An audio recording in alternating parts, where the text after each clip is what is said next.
A'udzu billahi minasyaitonir rajim. Bismillahirrahmanirrahim. Bismillahi wa bihamdihi. Assalamualaikum warahmatullahi taala wabarakatuh.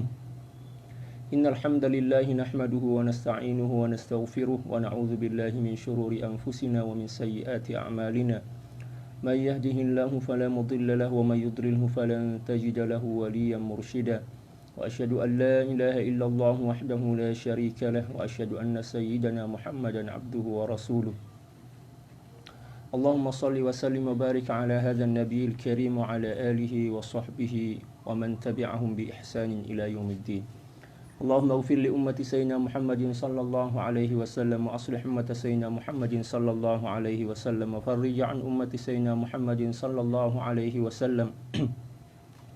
Warham ummata sayyidina Muhammadin sallallahu alaihi wasallam wa alif baina qulubi ummati sayyidina Muhammadin sallallahu alaihi wasallam lima tuhibbu wa tardah.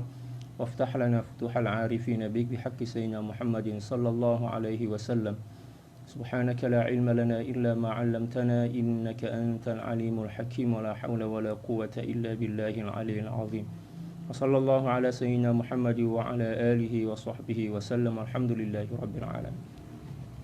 Alhamdulillah, puji syukur kehadirat Allah Subhanahu wa taala, salawat dan salam semoga senantiasa tercurah ke atas junjungan Nabi besar Muhammad sallallahu alaihi wasallam, demikian juga keluarga baginda, para sahabat dan orang-orang yang senantiasa mengikuti jejak langkah beliau. Fa shalawatullahi wa salamuhu alaika sayyidi ya Rasulullah. Para sahabat sekalian, insyaallah kita akan kembali melanjutkan kajian tasawuf kita dari dua kitab. Yang pertama adalah kitab Mi'rajut Tasyawuf ila Haqa'iqit Tasawuf karangan Al-Imam Sayyidi Ahmad Ibn Ajibah radhiyallahu taala anhu.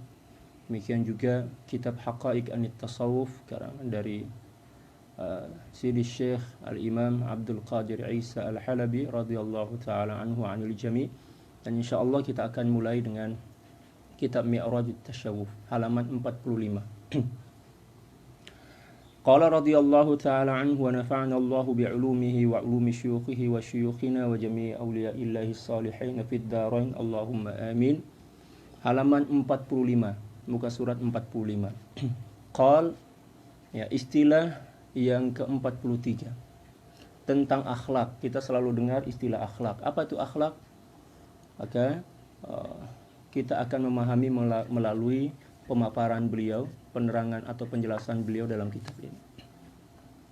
Qala radhiyallahu ta'ala an al-khuluqu wa hiya malakatun tasduru anhu al-af'alu anhu bisuhulatin thumma in kanat al-af'alu hasanatan kal-hilmi wal-'afwi wal-judi wa nahwiha summiya khuluqan hasana wa in kanat sayyi'atan kal-ghadabi wal-'ajalati wal-bukhli summiya khuluqan sayyi'an.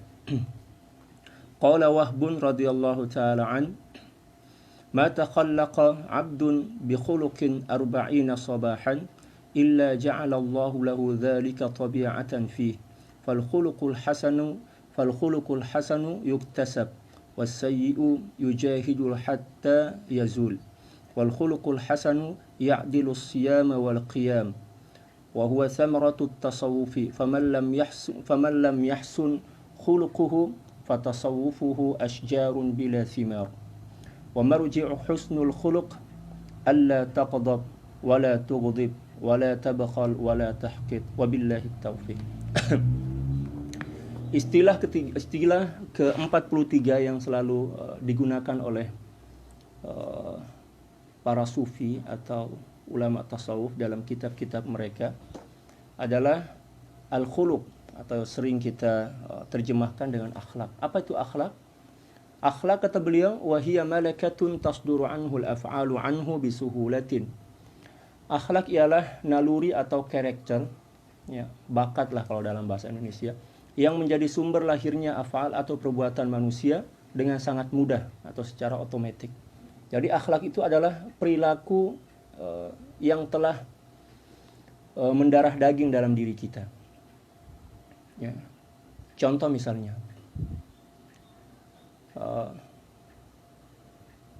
ada seseorang yang meminta kepada kita tanpa banyak fikir, kita tidak pernah bertanya tentang dari mana asalnya, namanya siapa, demikian juga tujuan dia meminta sesuatu itu untuk apa, lalu langsung kita kasih. ya kan? Tanpa adanya proses berpikir sebelum melakukan sesuatu itu, barulah dianggap sebagai akhlak. Tapi kalau seandainya sempat berpikir, kalau saya kasih, kayaknya apalagi musim corona sekarang, kayaknya saya pun nggak cukup ini. Atau misalnya sempat berpikir, ini orang dari mana ya? Kok tiba-tiba saja datang menjumpai saya dan minta bantuan, padahal saya nggak pernah kenal, nggak pernah ketemu, nggak pernah ada interaksi. Tiba-tiba saya datang langsung minta bantuan. Tetapi kita kasih juga, misalnya kan? Tetap kita kasih, berarti sifat pemurah itu belum menjadi akhlak kita. Bisa dipahami ya? Kesimpulannya seperti ini. Ya, akhlak ialah suatu karakter, ya, atau sifat yang menjadi sumber terbitnya suatu perbuatan, ya, secara otomatis tanpa melalui proses berpikir. Ya, bisa dipahami ya, insya Allah para sahabat sekalian. Jadi kalau seandainya ada seseorang yang melakukan suatu kebaikan tetapi dimulai dengan proses berpikir atau proses menimbang lah untung ruginya, berarti sifat baik itu belum dianggap sebagai akhlak, belum dianggap sebagai akhlak. Baru sebatas sifat. Itu pun masih pada paras yang rendah lah, ya, tingkatan yang rendah. Jadi akhlak atau khuluk adalah sifat yang menjadi sumber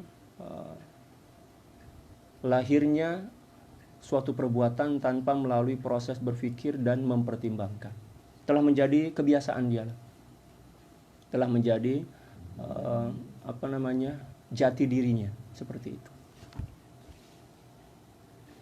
Jadi kalau ada orang yang mempunyai sifat ikhlas tetapi masih melalui proses pertimbangan atau berpikir, sifat itu belum dianggap sebagai akhlak, baru sebatas sebagai sifat. Jadi akhlak ini lebih tinggi dibandingkan sifat. Apabila fi'il itu tergolong sebagai kebaikan, contoh seperti kelembutan, demikian juga kemaafan, kemurahan dan selainnya, maka diberi nama akhlak al-hasan atau akhlak yang baik, akhlak yang luhur. Dan ketika perbuatan itu buruk seperti marah, demikian juga al-ajalah itu kalau dalam bahasa Melayu gopoh-gopoh lah, ya, tergesa-gesa, dan pelit atau kedekut kalau dalam bahasa Melayu, maka disebut dengan ya akhlaqus sayyid atau al-khuluqus sayyid, ya, akhlak yang buruk.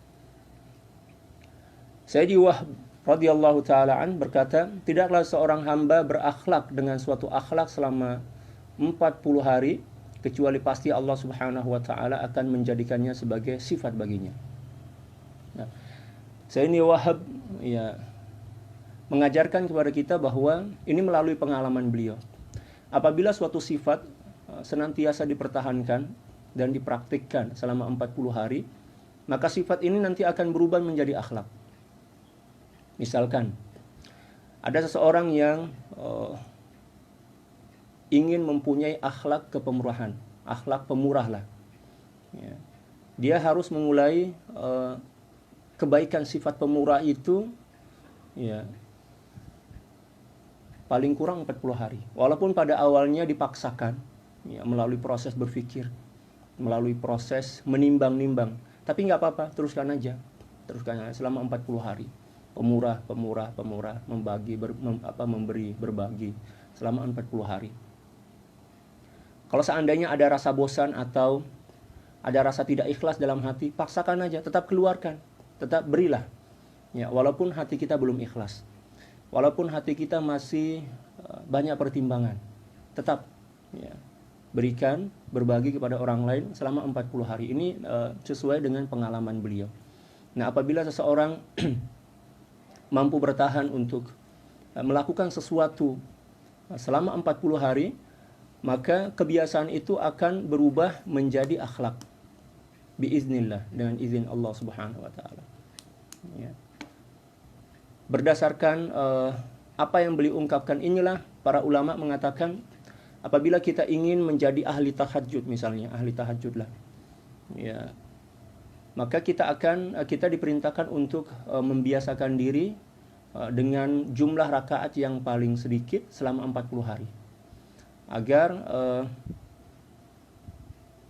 kebiasaan sholat tahajud itu ya, melekat pada diri kita walaupun pada jumlah yang masih sedikit. Kita mulai dari dua rakaat dulu. Ya, kita sholat tahajud selama 40 hari kata para ulama. 40 hari. Kalau seandainya nanti pada bilangan 35, yang ke-35 tiba-tiba saja kita tidak bangun sholat tahajud misalnya. Jangan khawatir, yang penting sebelum kita tidur kita telah berazam, kita telah berniat untuk bangun sholat tahajud. Kalau seandainya di tengah malam nanti kita tidak bangun dan kesiangan misalnya, atau bangun-bangun ternyata sudah masuk sholat subuh, jangan khawatir, jangan kecil hatilah. Nanti kata para ulama bisa diqadha, ya, diqadha di waktu yang lain, ya, dengan niat sebagai penampal, ya, sholat tahajud yang kelewatan lah malam tadi, seperti itu, ya, selama 40 hari. Demikian juga kalau ingin membiasakan atau menjadi ahli Quran, membaca Al-Quran setiap hari, maka jadikanlah Al-Quran itu sebagai wirid dengan jumlah bacaan yang sedikit lah, dikit-dikit dulu lah. Misalnya satu hari kita mulai dengan satu halaman atau satu muka surat kalau dalam bahasa Melayu. Kita biasakan selama 40 hari. Ya. Walaupun pada suatu saat nanti kita terlalu semangat, kita bisa atau boleh membaca misalnya 1 juz. Jangan ikuti, ya, cukup 1 halaman saja, ya, 1 muka surat saja, ya, selama 40 hari. Bila mana telah sampai pada jumlah 40 hari, barulah kita tambah sedikit. Ya, tambahnya pun jangan kayak orang yang kesurupan. Ya, tambahnya mungkin setengah halaman, setengah muka surat. Sehingga jumlah bacaan kita bertambah menjadi 1 muka surat, ya, campur setengah, ya, 1,5 muka surat lah, macam itu, 1 muka surat setengah, seperti itu. Kita biasakan lagi selama 40 hari. Dan kalau seandainya atau sekiranya suatu hari kita tidak sempat atau disebabkan karena adanya hal atau adanya penghalang, jangan risau, jangan khawatir, nanti kita boleh qadha. Kita boleh qadha, ya. Dan kita teruskan mujahadah kita selama 40 hari. Mujahadah itu, ya, peringkatnya per 40 hari seperti itu. Demikian juga ibadah-ibadah yang lain. Dan demikian juga halnya dengan sifat-sifat atau akhlak yang kita ingin latih dan kita ingin lekatkan pada diri kita. Kita mulai dengan jumlah riyadhah atau mujahadah selama 40 hari.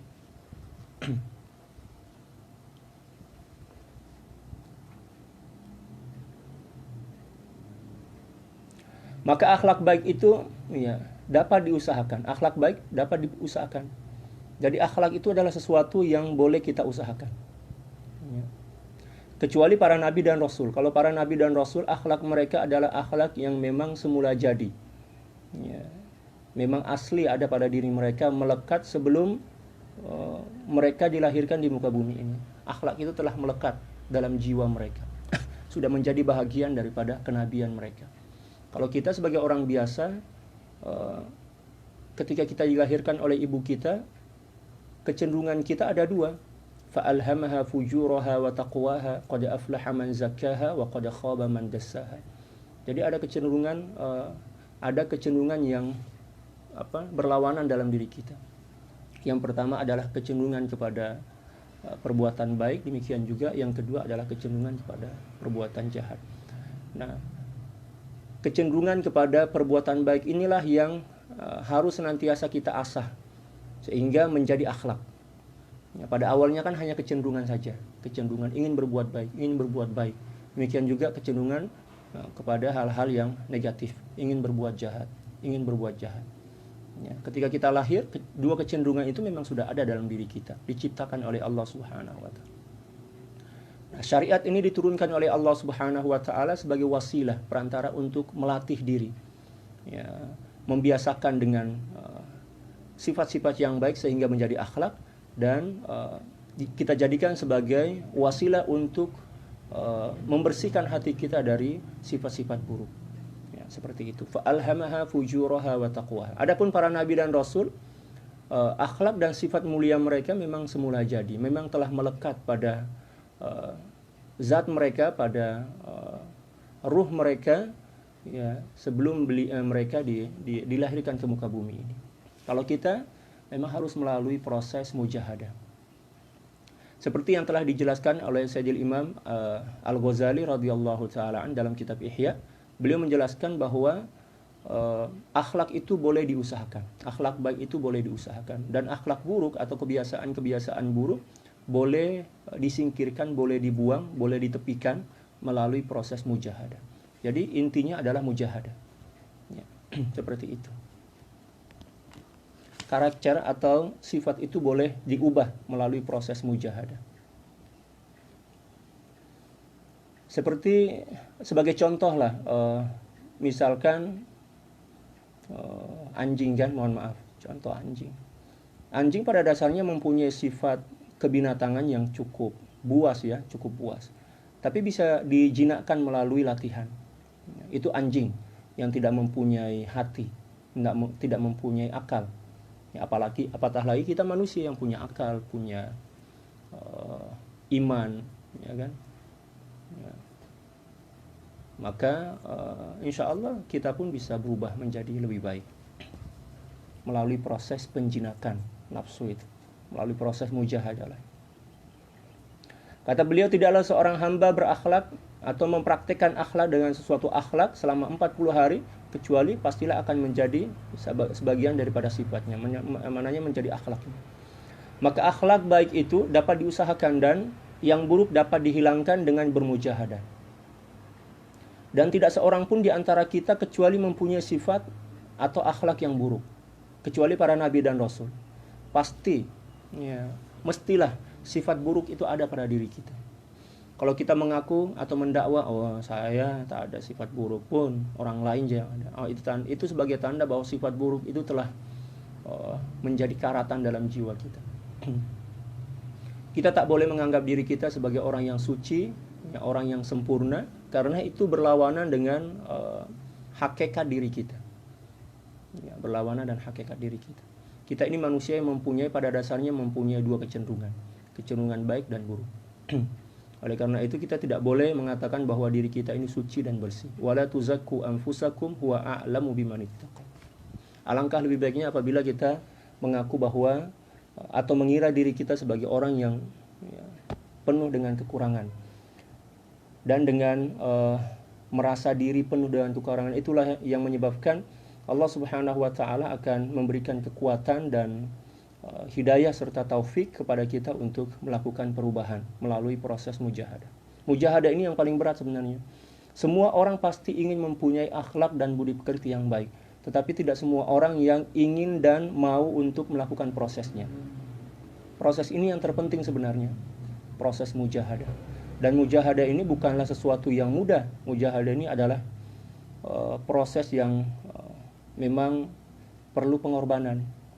Waktu kita harus korbankan, ya, demikian juga tenaga kita, pikiran kita, harta benda kita harus berkorban.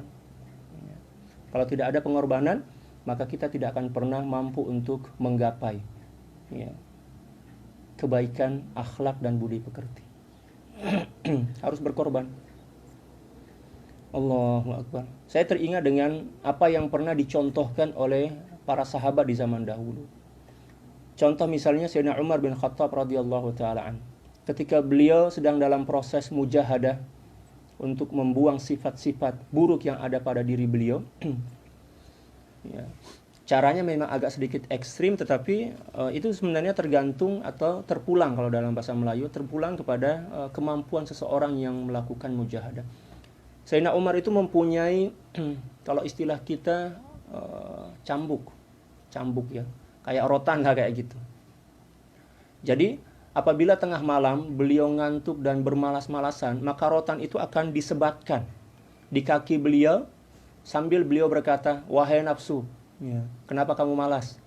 Ya, kalau kamu malas sekarang tidak mau beribadah, contoh misalnya seperti itu, kamu akan rugi dan ya akan menjadi orang yang ya menderita, menjadi makhluk yang menderita di akhirat nanti. Beliau sebat kaki beliau ya, sampai betul-betul merasa sakit, tapi tidak sampai berdarah lah, sampai merasa sakit aja. Nah, maka keinginan untuk tidur itu hilang. Ambil air wudhu, langsung terus beribadah kepada Allah Subhanahu wa taala. Demikian juga yang pernah dilakukan oleh Siti Rabiatul Adawiyah, dari sebagian riwayat yang saya pernah baca. Beliau kan tinggal di satu gubuk. Gubuk itu rumah buruk lah, rumah buruk kecil.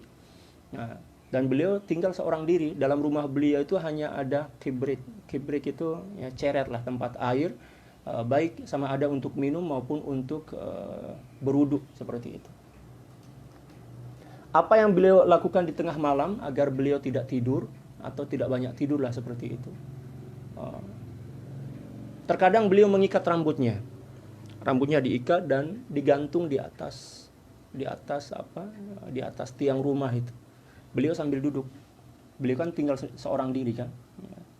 Beliau tinggal seorang diri. Beliau sambil berzikir duduk atau membaca Al-Qur'an. Bila mana beliau terngantuk, ya, leher beliau ngantuk seperti itu kan, maka rambut itu tertarik. Ya, beliau kaget terus langsung bangun lagi. Ya, itulah mujahadah yang dilakukan oleh para aulia di zaman dahulu. Demikian juga terkadang Siti Rabiatul Adawiyah di musim dingin, di musim sejuk lah. Ya, di musim sejuk itu atau musim dingin ini kan paling enak tidur ya. Ya, para sahabat yang pernah kuliah atau belajar di Arab, paling enak di musim dingin itu tidur. Beliau mujahadahnya seperti apa? Beliau mempunyai satu alas atau tikar, istilah kita, tikar yang terbuat dari kain goni lah kalau dalam bahasa Indonesia, dalam bahasa Melayu, ya, karung goni, karung yang kasar itu, yang tebal, kasar dan terkadang gatal lah kalau kita pakai, geli seperti itu. Nah, di musim dingin, agar beliau tidak membuang-buang waktu ya, untuk tidur. Kalau terpaksa beliau harus tidur juga karena ngantuk sekali, nggak bisa tahan, maka beliau akan tidur di atas karung goni itu setelah dibasahkan. Beliau basahi dulu. Setelah basah dan beliau sudah tidak mampu untuk menahan diri untuk berjaga, maka beliau tidur di atas itu. Ya. Dalam beberapa menit aja beliau sudah bangun karena di musim dingin dan tidur di atas tikar yang terbuat dari karung goni yang basah pula kan. Maka beliau bangun, ambil air wudu, ya, terus ya langsung beribadah, melanjutkan ibadahnya. Demikian juga ulama yang lain, ya, dalam kitab dijelaskan bahwa apabila mereka tidur, ya, mereka tidur berbantalkan kelapa, ya kan. Ada di antara para ulama yang seperti itu, berbantalkan kelapa, sehingga apabila bergerak sedikit, kepalanya jatuh, ya udah langsung bangun. Seperti itu. Itulah mujahadah yang dilakukan oleh para aulia di zaman dahulu sehingga mereka bisa sampai kepada maqam yang murtafi', ya, yang luhur dan mulia. Demikian juga ada cara-cara yang lain yang lebih ekstrim ya, tapi kayaknya kalau kita praktekkan sekarang itu sangat memudaratkan lah. Ya, sangat merusak diri kita. Adapun orang-orang zaman dahulu adalah orang-orang yang memang semangat dan kekuatan mereka itu seperti batu karang di laut. Kalau kita ini sakit-sakit sedikit saja sudah keluhannya luar biasa. Kalau mereka biasa, ya, sakit-sakit itu biasa. Ada di antara mereka juga apabila sedang berzikir tiba-tiba saja ngantuk itu datang menggoda, maka mereka berdiri di atas satu kaki. Itu sebagai proses saja, ya, sebagai kaedah untuk bermujahadah. Ya, berdiri di atas satu kaki, ya, seperti orang-orang yang belajar kungfu itulah, ya, sambil berzikir la ilaha illallah Allah, sehingga bila mana rasa ngantuk itu datang menyerang dan mereka sudah betul-betul tidak tahan, ya, mereka terjatuh dan bangkit kembali. Itulah cara-cara yang mereka tempuh sehingga mereka, masya Allah, ya, bisa sampai kepada makom yang sangat luhur dan mulia. Kalau kita sampai di rumah, kita capek, kita letih, lelah, ngantuk, lapar, habis dah. Kita balas dendam, makan, setelah itu tidur. Ya. Kalau mereka zaman dahulu, mereka tidak akan memperturutkan hawa nafsu mereka, walaupun mereka dalam keadaan yang sangat letih, sangat lelah, sangat lapar, sangat haus, tapi mereka mencoba untuk menahan diri. Dan ketika keinginan nafsu itu sudah mulai menurun, sudah mulai berkurang, barulah mereka kasih. Ya, kasih hak mereka, kasih hak nafsu untuk makan, untuk minum, untuk tidur sesuai dengan keperluan jasad, bukan sesuai dengan keinginan nafsu, tapi sesuai dengan keperluan jasad. Adapun untuk mengetahui keperluan jasad atau kebutuhan jasad dalam bahasa Indonesia, baginda Rasulullah SAW telah menerangkan kepada kita. Ya, sepertiga untuk makan, sepertiga untuk minum, sepertiga untuk bernapas, itu untuk perut kita kan. Ya, adapun untuk tidur, kata para ulama, ya sehari itu jangan lebih dari 5 jam lah. Kalau lebih dari 5 jam itu sudah melampaui keperluan atau kebutuhan. Kalau kita kan, kalau 5 jam itu belum kita anggap tidur, itu baru sebagai muqaddimah lah. Ya, contoh misalnya tidur tengah hari, ya kan, yang diistilahkan dalam agama kita dan istilah qailulah. Qailulah itu sebenarnya adalah tidur yang waktunya ringkas sebenarnya. Ya kira-kira 20 sampai 25 menit lah, itu qailulah. Kalau kita kan qailulah kita sejam 2 jam kan, berarti nggak dianggap sebagai qailulah, itu sudah dianggap sebagai kaisurah dah itu. Ya, tidur yang melampau. Ya, jadi tidur harus kita kurangkan. Karena apabila kita tidur, kekuatan nafsu itu akan semakin kuat dan semakin menjadi-jadi. Demikian juga makan kita kurangi sesuai dengan keperluan kita lah, sesuai dengan kebutuhan kita. Jangan kita memperturutkan hawa nafsu.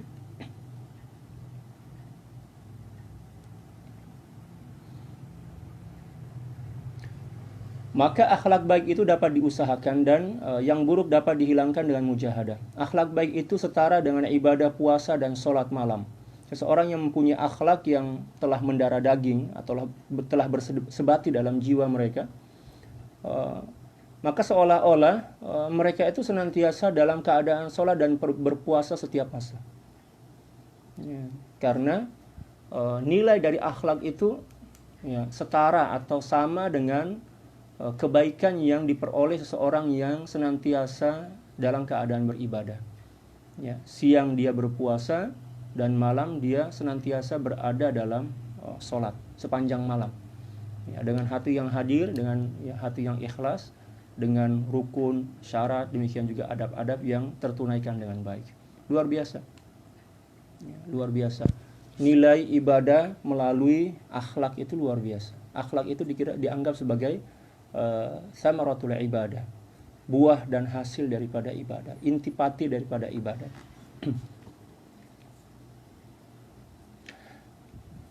Dan ianya merupakan buah daripada pengamalan ilmu tasawuf.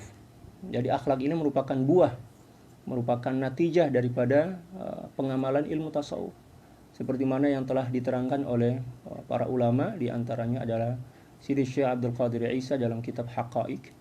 Ya, at-tasawufu kulluhu akhlaq, faman zada 'alaika bil akhlaq zada 'alaika bit tasawuf. Yang menunjukkan bahwa intipati daripada ajaran tasawuf itu adalah akhlak. Seseorang yang akhlaknya semakin bertambah, maka hakikat tasawufnya pun semakin meningkat seperti itu.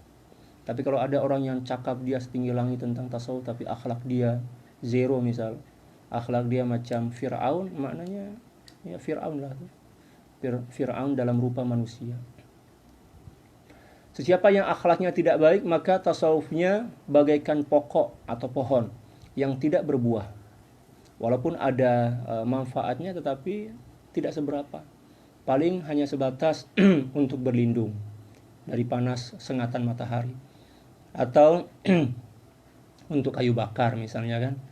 Nah, ranting-rantingnya kita ambil, kita keringkan dan kita jadikan sebagai kayu bakar. Jadi manfaatnya kurang. Tapi kalau buahnya ada, manis, ya, mahal, maka untunglah orang yang punya pohon itu. Adapun sumber akhlak mulia itu ialah la taqdab wa la tuqdib. Ya, jangan marah dan jangan memancing kemarahan orang lain. Allahu Akbar. Jangan marah dan jangan memancing kemarahan orang lain. Jangan marah di sini bukan berarti kita diperintahkan untuk membersihkan hati kita dari sifat marah, bukan. Ya, kita tidak pernah diperintahkan untuk membuang sifat marah dari hati kita. Tetapi kita hanya diperintahkan untuk mengontrol, untuk mengawasi sifat marah itu. Ya. Karena di saat-saat tertentu kita dituntut untuk marah. Malah terkadang kita diwajibkan untuk marah. Ketika Allah Subhanahu wa taala menuntut kita untuk marah dan kita tidak marah, maka seseorang itu dianggap sebagai seperti kayak keledai lah, kayak hemar. Ya. Dan barang siapa yang marah pada sesuatu yang di situ tidak digalakkan dan tidak dibenarkan untuk marah, maka dianggap seperti setan. Nauzubillah. Ya. Jadi ada dua pilihan. Ya.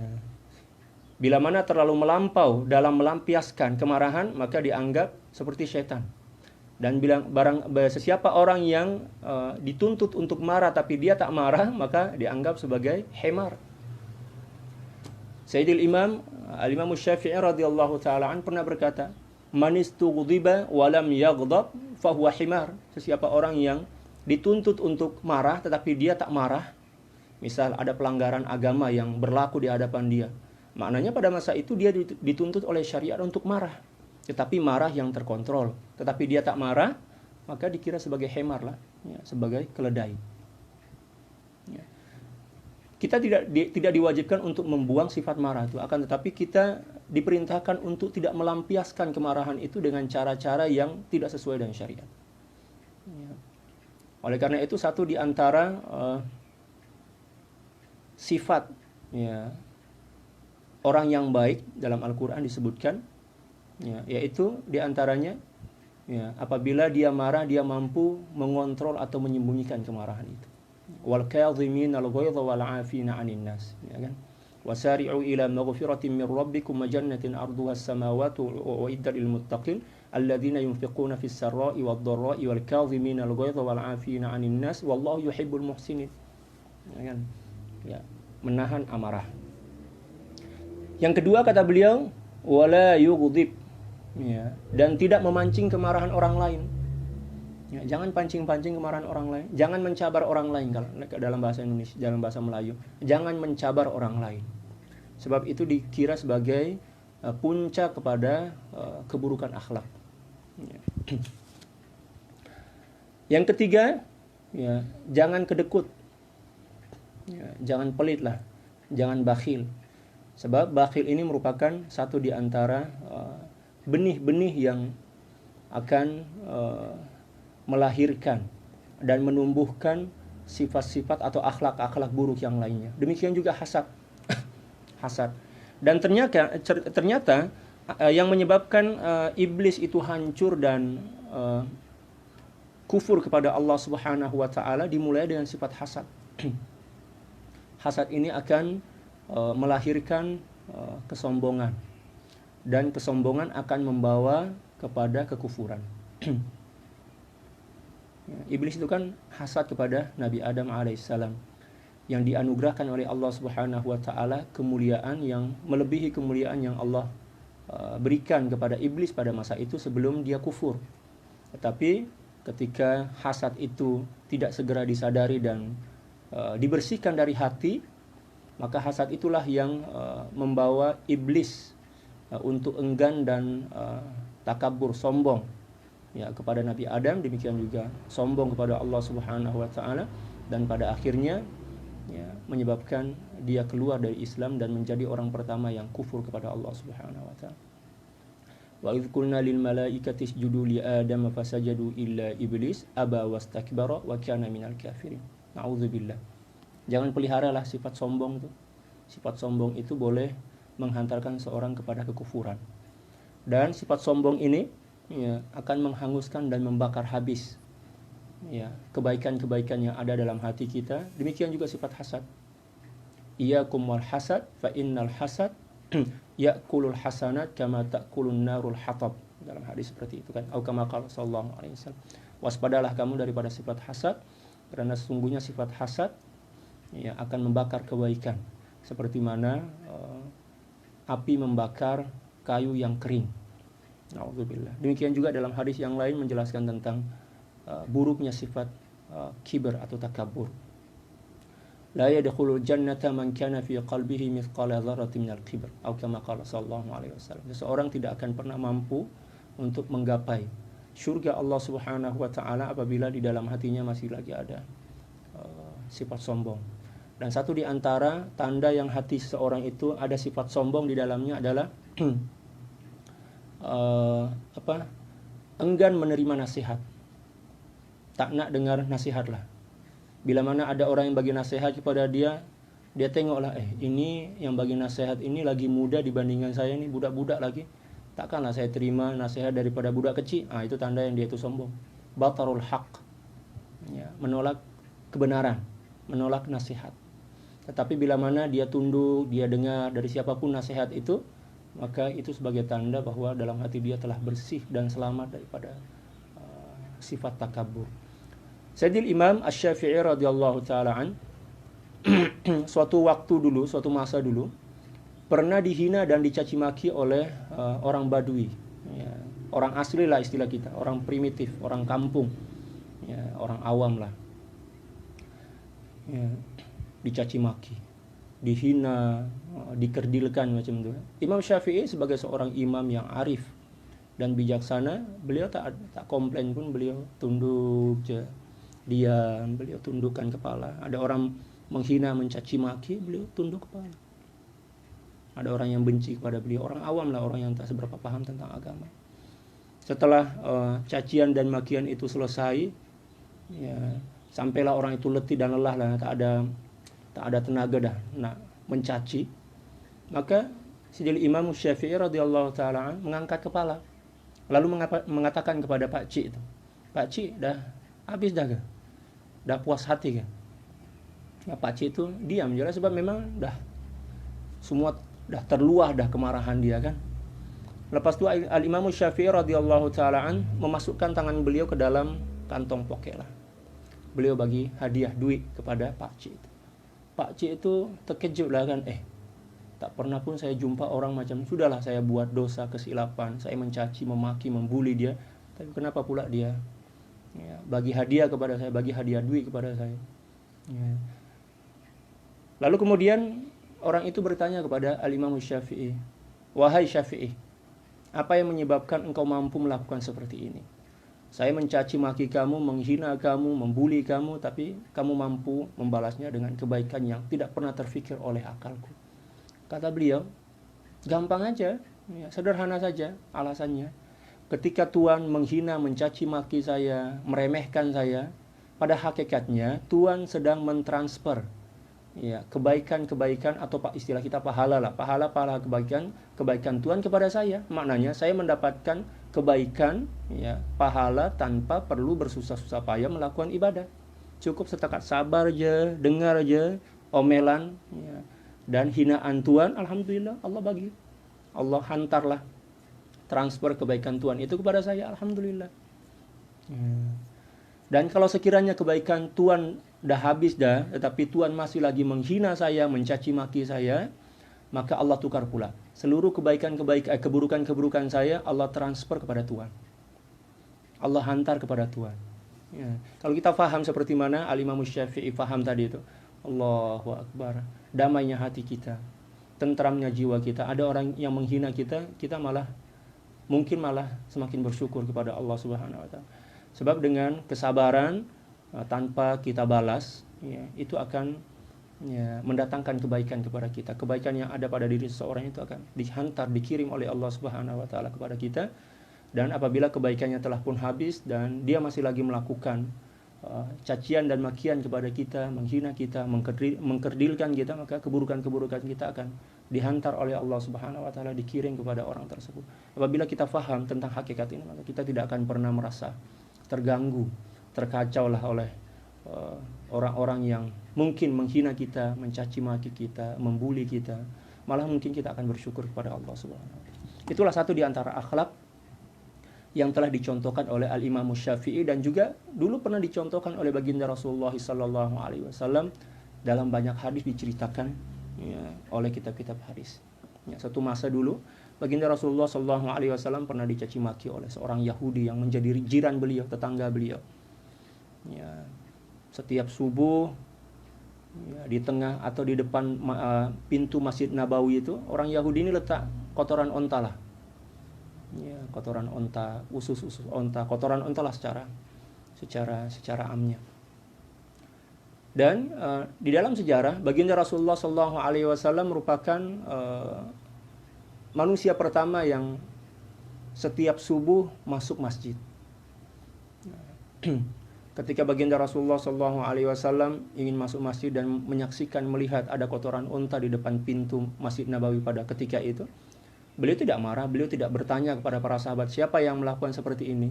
Beliau dengan senyuman dan senang hati membersihkan kotoran unta itu sampai betul-betul bersih. Setelah itu beliau masuk ke masjid, sholat, ya, baca Al-Quran, berzikir seperti biasanya. Sampailah beberapa hari hal itu terjadi dan pada suatu saat tiba-tiba saja tidak ada orang yang meletakkan kotoran onta di depan Masjid Nabawi, di depan pintu Masjid Nabawi. Setelah sholat subuh dan seperti biasa membaca zikir, wirid, doa, munajah kepada Allah, membaca amalan lah, zikir, wirid lah, istilah kita wirid selepas sholat subuh. Ya. Baginda Rasulullah Shallallahu Alaihi Wasallam bertanya kepada para sahabat, wahai para sahabatku, ya, kok kata beliau tumben subuh ini tidak ada tugas, tidak ada orang yang meletakkan kotoran onta di depan pintu Masjid Nabawi. Kemana orangnya? Kok nggak kelihatan gitulah? Kok nggak buat proyek lah seperti itu? Tak buat proyek pada malam ini.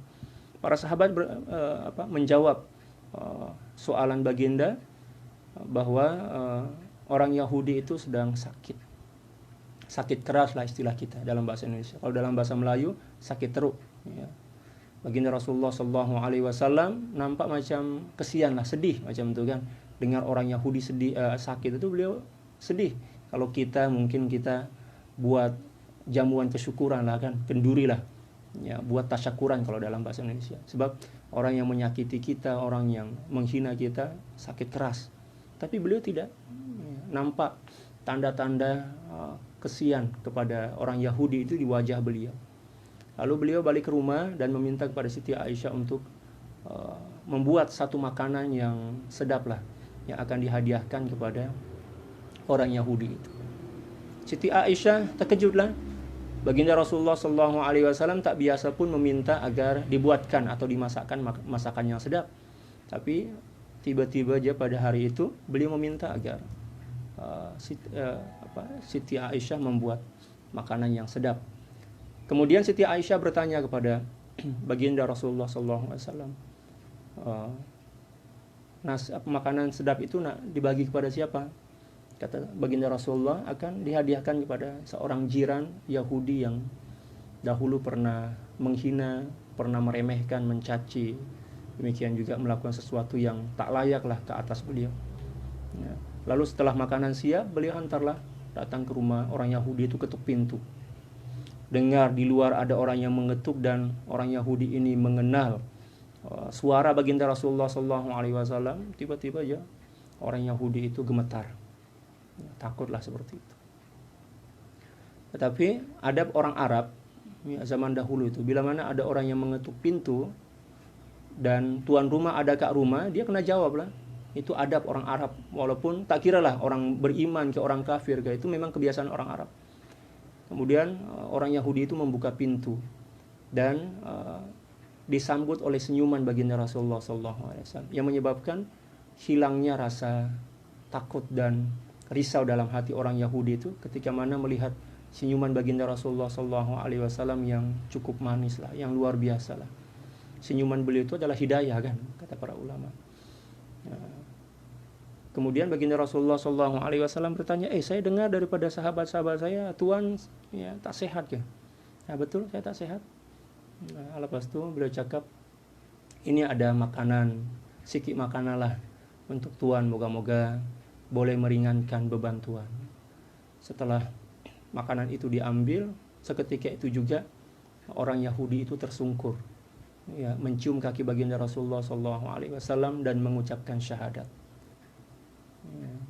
Setelah masuk Islam, ada orang yang bertanya kepada orang mu'allaf tuh kan, orang Yahudi yang masuk Islam, apa yang menyebabkan kamu seketika itu juga masuk Islam tanpa pernah diajak, tanpa pernah dipaksa. Kata beliau, saya membaca dalam kitab Taurat bahwa sifat yang dipraktikkan oleh baginda Rasulullah SAW adalah sifat yang setakat boleh dilakukan dan boleh dipraktikkan, diamalkan oleh seorang nabi.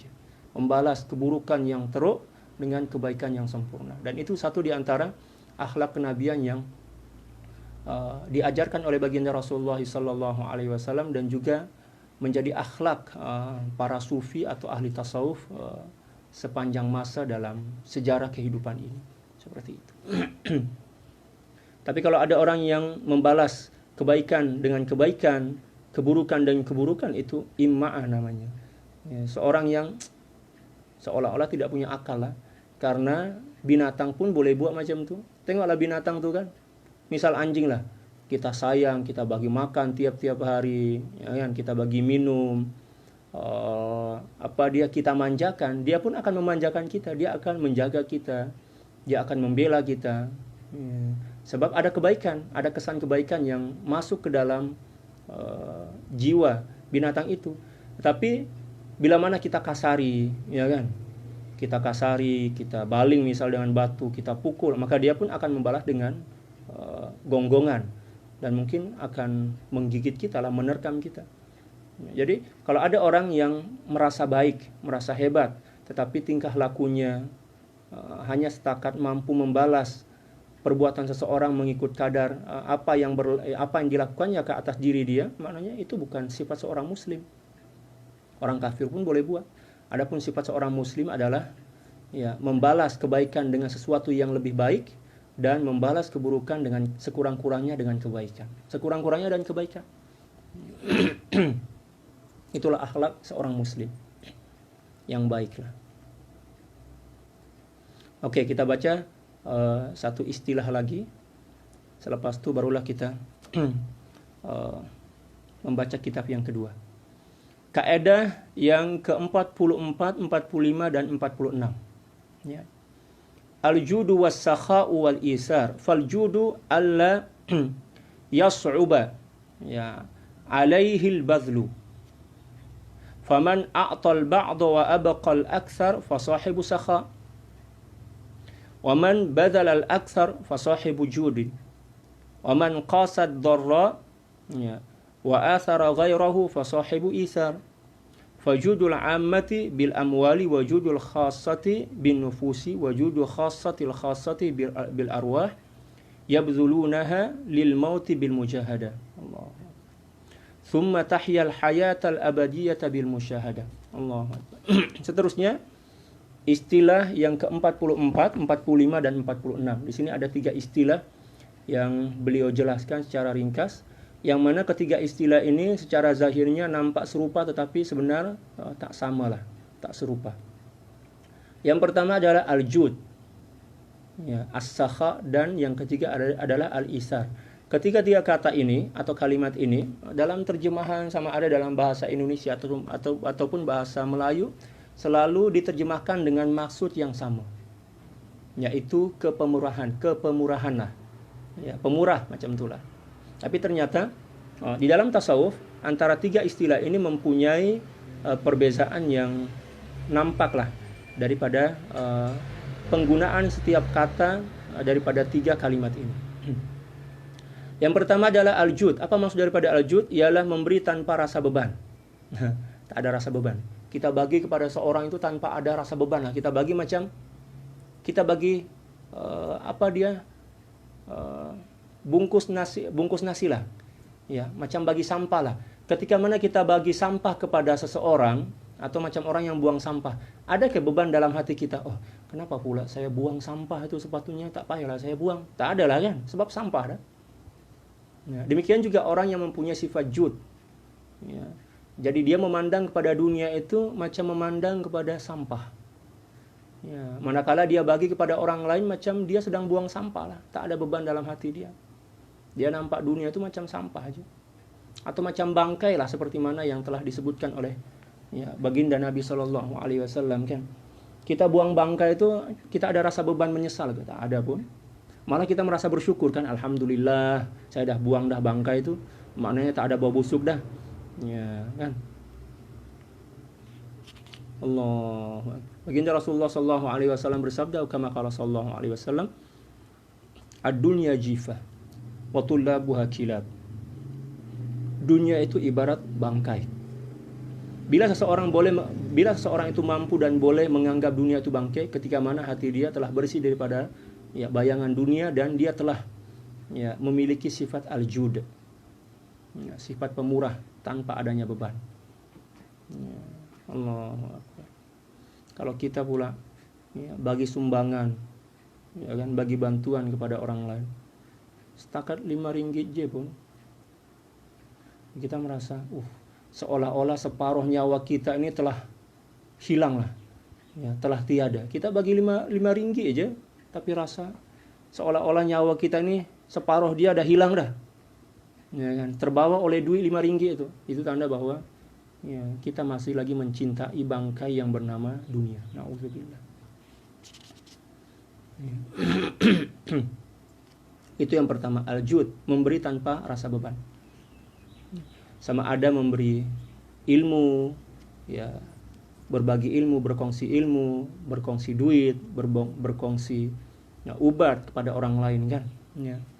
Siapa yang memberi separuh dan meninggalkan sisa, meninggalkan baki yang lebih banyak, bermakna dialah pemilik sifat sakha. Sakha ini ada kat bawah, yaitu memberi seseorang jumlah harta lebih sedikit dibandingkan apa yang kita simpan.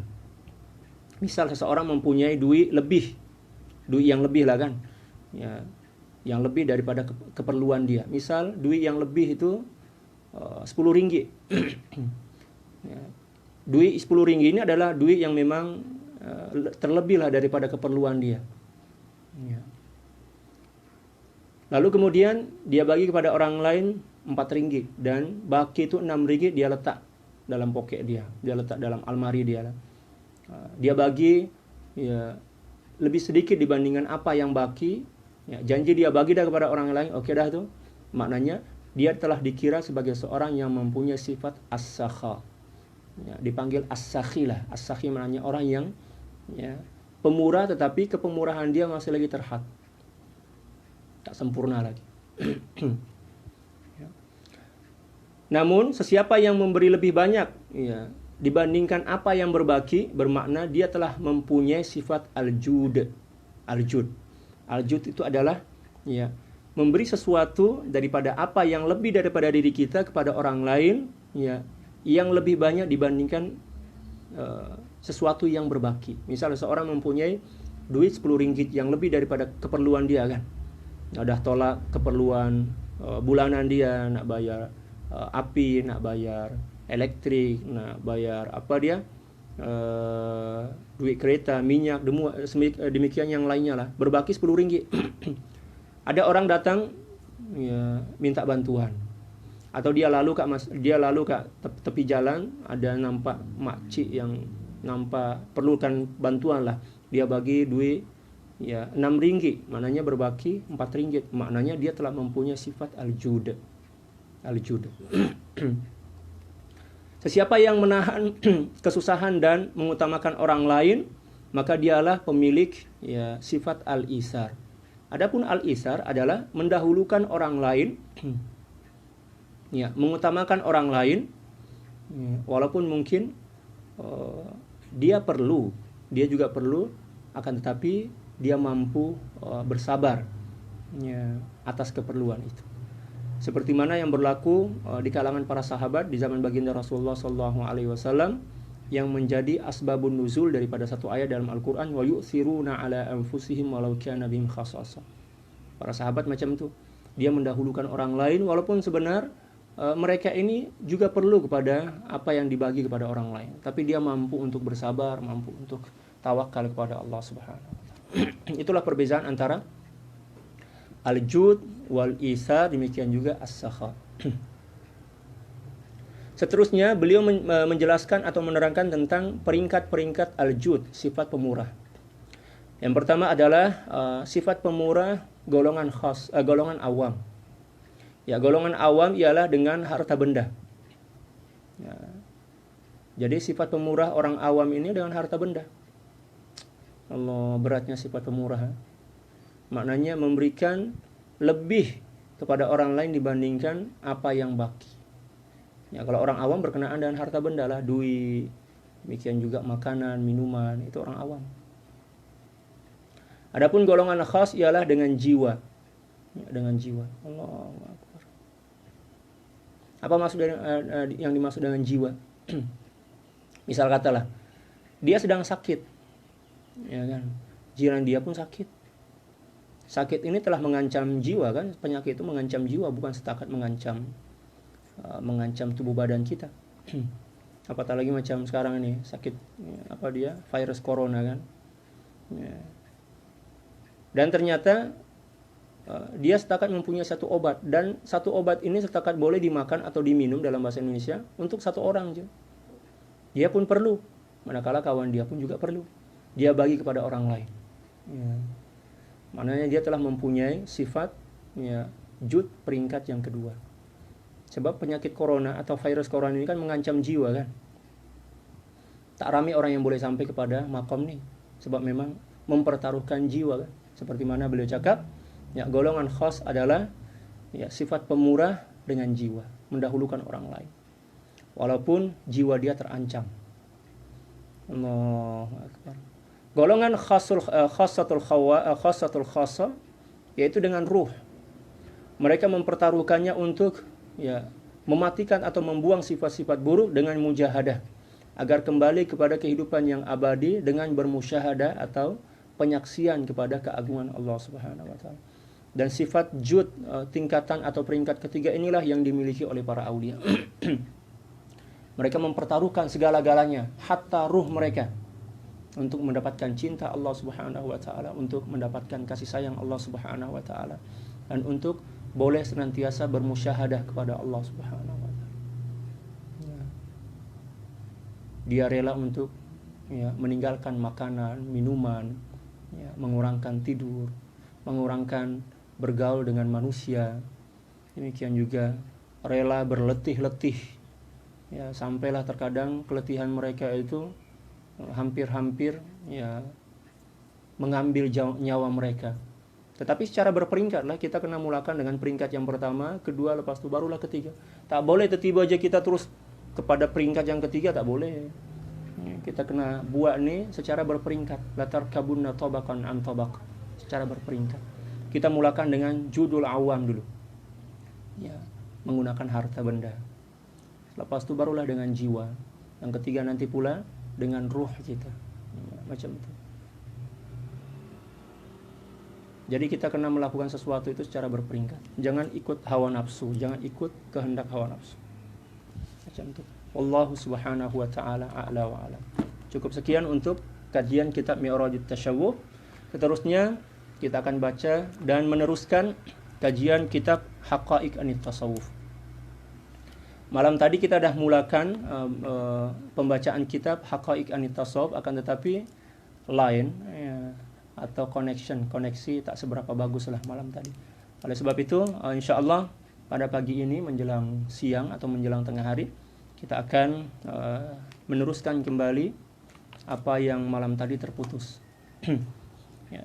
Kita baca kitab Haqa'iq Anit Tasawuf. Para sahabat boleh download di Syekh Google. Tulis saja di situ Haqa'iq Anit Tasawuf, PDF atau PDF.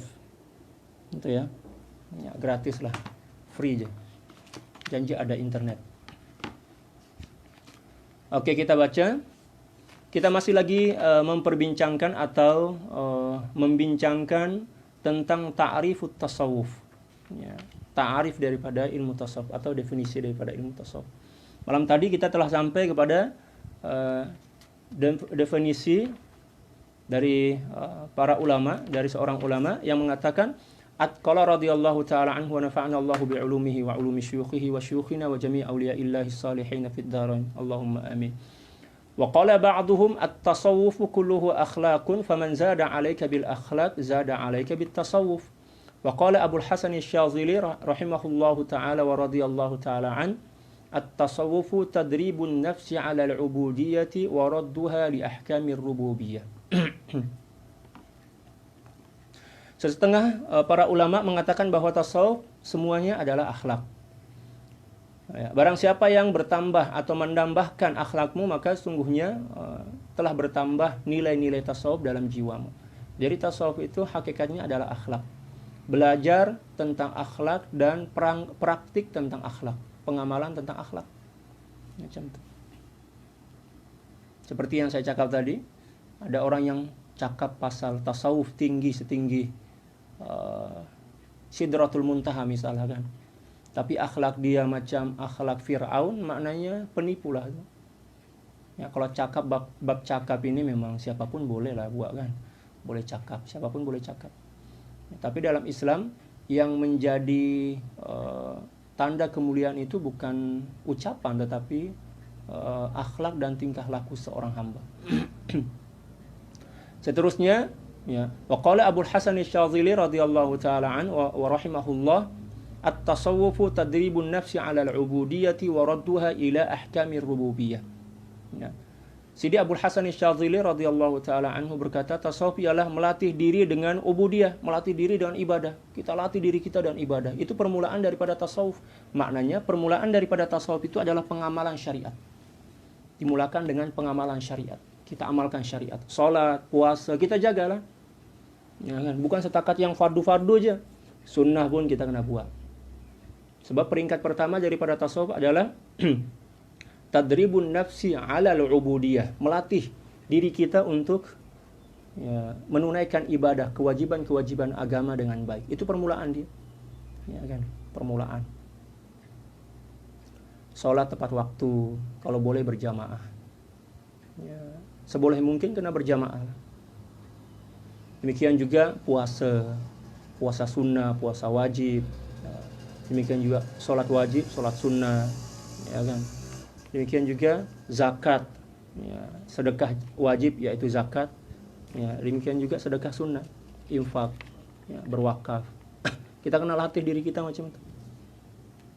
Seterusnya, waradduha li ahkamir rububiyyah, dan mengembalikannya kepada hukum-hukum rububiyah, maknanya mengembalikan hati itu kepada Allah Subhanahu wa taala dengan pemahaman tentang sifat-sifat ketuhanan yang dimiliki oleh Allah Subhanahu wa taala. Maknanya kemuncak daripada tasawuf ini adalah musyahadah, yang diistilahkan dengan radduha ay raddun nafsi, ya, li ahkamir rububiyyah. Itu satu di antara ta'rifan para ulama, yang mana ta'rif ini daripada Sidi Abu Hasan Asy-Syadzili radhiyallahu taala. Seterusnya, wa qala Ibnu Ajibah rahimahullahu taala, at-tasawwufu huwa ilmun yu'rafu bihi kayfiyatus suluki ila hadrati malikil muluk wa tasfiyatil bawatini minar radha'ili wa tahliyatiha bi anwa'il fadha'il wa awwaluhu ilmun wa wasatuhu amalun wa akhiruhu mauhibah. Seterusnya ta'arif daripada Sayyidi Ibnu Ajibah radhiyallahu taala, pengarang daripada kitab Mi'rajut Tasyawuf yang kita baca tadi. Beliau berkata, tasawuf ialah suatu ilmu yang dengannya dapat diketahui cara-cara suluk. Apa maksud daripada suluk? Suluk itu adalah perjalanan kerohanian. Bukan yang dimaksud suluk seperti mana yang difahami oleh orang Melayu. Kalau suluk itu kan, ya, kalau dalam bahasa Melayu dia adalah suluk mengasingkan diri untuk berzikir di suatu tempat yang khas. Ya kan? Ya. Kalau dalam bahasa Indonesia atau bahasa Arab lah, khalwah lah, berkhalwat macam itu. Tapi di dalam bahasa Melayu mereka menyebutnya dengan istilah, ya, bersuluk. Kalau kita kan berkhalwat, ya, macam itu. Seterusnya kata beliau, tasawuf ialah suatu ilmu yang dengannya dapat diketahui tata cara bersuluk menuju hadrah raja sang maharaja, yaitu Allah Subhanahu wa taala.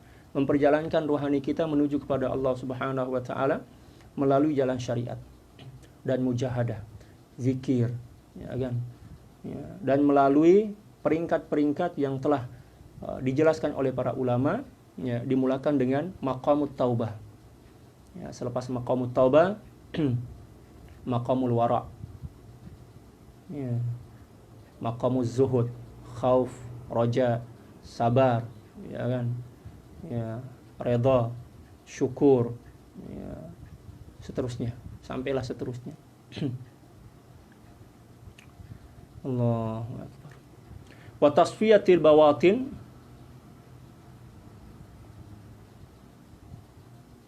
jadi tasfiyah ini kita baca kasrah sebab ma'tuh kepada suluk. Ya. Kaifiyatu tasfiyati, ini takdiran dia. Ya, kaifiyatu tasfiyatil bawatin minar razail. Menyucikan batin dari perbuatan buruk, daripada sifat-sifat buruk. Ya. Wa tahliyatiha bi anwa'il fadaili wa awwaluhu ilmun wa wasatuhu amalun wa akhiruhu mauhibah.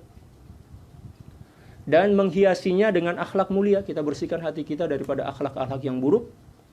Ya, melalui jalan mujahadah seperti mana yang telah dijelaskan oleh Sidi Ibnu Ajibah dalam kitab Mi'raj tadi. Ya, bila mana hati kita telah pun bersih, kita telah takhliyah, maka barulah kita melakukan ya, tahliyah, menghiasi batin kita, hati kita dengan sifat-sifat yang mulia, akhlak-akhlak yang luhur. Permulaannya ialah ilmu. Permulaan daripada ilmu tasawuf itu adalah ilmu. Ilmu apa dia? Ilmu syariat. Ilmu syariat dan ilmu akidah. Ya. Demikian juga teori-teori atau ilmu tasawuf. Teori tentang ilmu tasawuf. Ya. Pertengahannya ialah amal. Setelah kita faham tentang syariat, faham tentang ilmu akidah, faham tentang teori-teori ilmu tasawuf, lepas itu baru kita amalkan. Kita latih diri kita melalui mujahadah, melalui jalan mujahadah. Dan penghujungnya ialah mauhibah. Mauhibah maknanya anugerah, pemberian daripada Allah Subhanahu wa taala. Dalam bentuk ilham, dalam bentuk ya musyahadah, dalam bentuk kefahaman tentang hakikat, ya kan, dalam bentuk rasa atau zauk dalam jiwa, rasa rindu, cinta, ya, tawakal kepada Allah, ya, ma'rifah kepada Allah, musyahadah, demikian juga yang lainnya. Wa qala sahibu kashfi dhunun huwa ilmun yu'rafu bihi kayfiyatu taraqqi ahli al-kamal min an-naw' al-insani fi madarij sa'adatihim ila an qala ya ilmu at-tasawufi ilmun laysa ya'rifuhu illa akhu fitnatin menggunakan ta bil haqqi ma'rufu wa laysa ya'rifuhu man laysa yashhadu fa kaifa yashhadu dha'a asy-syamsi makfufu. Pengarang kitab Kashfuz Dzunun berkata, tasawuf ialah ilmu yang dengannya diketahui cara-cara atau tata cara peningkatan ahli kamal. Ahli kamal maknanya ahli kesempurnaan, para aulia dalam jalan kebahagiaan. Mereka dari jenis manusia biasa sehingga mereka berkata, jadi dari jenis manusia biasa. Maknanya ilmu tasawuf ini adalah ilmu yang menerangkan tentang macam mana cara kita melakukan suatu perjalanan untuk mencipta suatu perubahan dalam jiwa kita, yang pada mulanya kita ini adalah manusia biasa. Apa maksud daripada manusia biasa? Manusia yang penuh dengan kesilapan, dosa, dan ya, maksiat. Ya kan? Kita nak tingkatkan menjadi manusia luar biasa. Apa maksud daripada luar biasa? Manusia yang mempunyai rupa manusia tetapi hatinya ya, serupa dengan hati malaikat. Ya kan, senantiasa tunduk dan patuh kepada Allah Subhanahu wa taala. Demikian juga senantiasa mengisi hati dengan kehadiran ya, bersama Allah Subhanahu wa taala. Seperti mana yang telah diterangkan oleh Allah Subhanahu wa taala berkenaan dengan sifat-sifat para malaikat. Ya. La ya'sunallaha ma amarahum wa yaf'aluna ma yu'marun. Mereka senantiasa tunduk kepada Allah Subhanahu wa taala atas apapun yang diperintahkannya dan tak pernah bermaksiat atau membangkang kepada Allah. Itu satu di antara tanda yang seseorang ini telah meningkat ya, status dia yang pada mulanya sebagai insan biasa penuh dengan kesilapan, ya, dosa, maksiat, dan telah bertukar menjadi rupa manusia tetapi hati dia menyerupai ya, sifat-sifat malaikat. Mempunyai sifat-sifat yang serupa dengan malaikat. Di ayat yang lain juga Allah Subhanahu wa taala menyebutkan satu di antara karakter daripada para malaikat. Yusabbihuna al-laila wan-nahara la yafturun. Dia senantiasa bertasbih, beribadah, berzikir kepada Allah Subhanahu wa taala siang dan malam tanpa ada rasa letih. Nah, ini tanda bahwa itu sebagai tanda bahwa kita telah bertukar menjadi manusia yang mempunyai rupa manusia tetapi di dalam hati menyerupai hati para malaikat. Tak ada rasa bosan ya, dalam melakukan ibadah. Maknanya proses berkurung pada saat ini ya, di Malaysia ada penambahan 14 hari, maknanya sampai tarikh 14 hari bulan April lah kan. Nah inilah satu di antara ujian kita menuju kepada sifat-sifat para malaikat, ya kan? Tidak ada rasa bosan ya, dalam berkurung. Ya. Mengapa kita terkadang bosan stay kat rumah? Sebab kita tak mempunyai aktiviti yang menyebabkan rasa bosan itu pergi dan hilang daripada hati kita. Kalau siang malam kita makan, tidur, bangun, makan, tidur, bangun, makan, tidur, bangun, makan, tidur, bosanlah kita. Buatlah aktiviti yang membangkitkan semangat kita dan boleh membuang sifat bosan itu. Ya. Contoh misal bersenam, membaca Al-Quran. Kita tukar-tukar. Ya, kita baca Al-Quran 15 menit, lepas tu kita tukar pula dengan solawat 15 menit. Lepas solawat nanti kita tukar pula dengan istighfar 15 menit. Lepas tu pula kita tukar dengan baca Al-Quran 15 menit. Lepas tu pula kita tukar dengan solat 15 menit. Lepas tu pula kita tukar dengan ya sembang-sembang lah dengan ahli keluarga kita.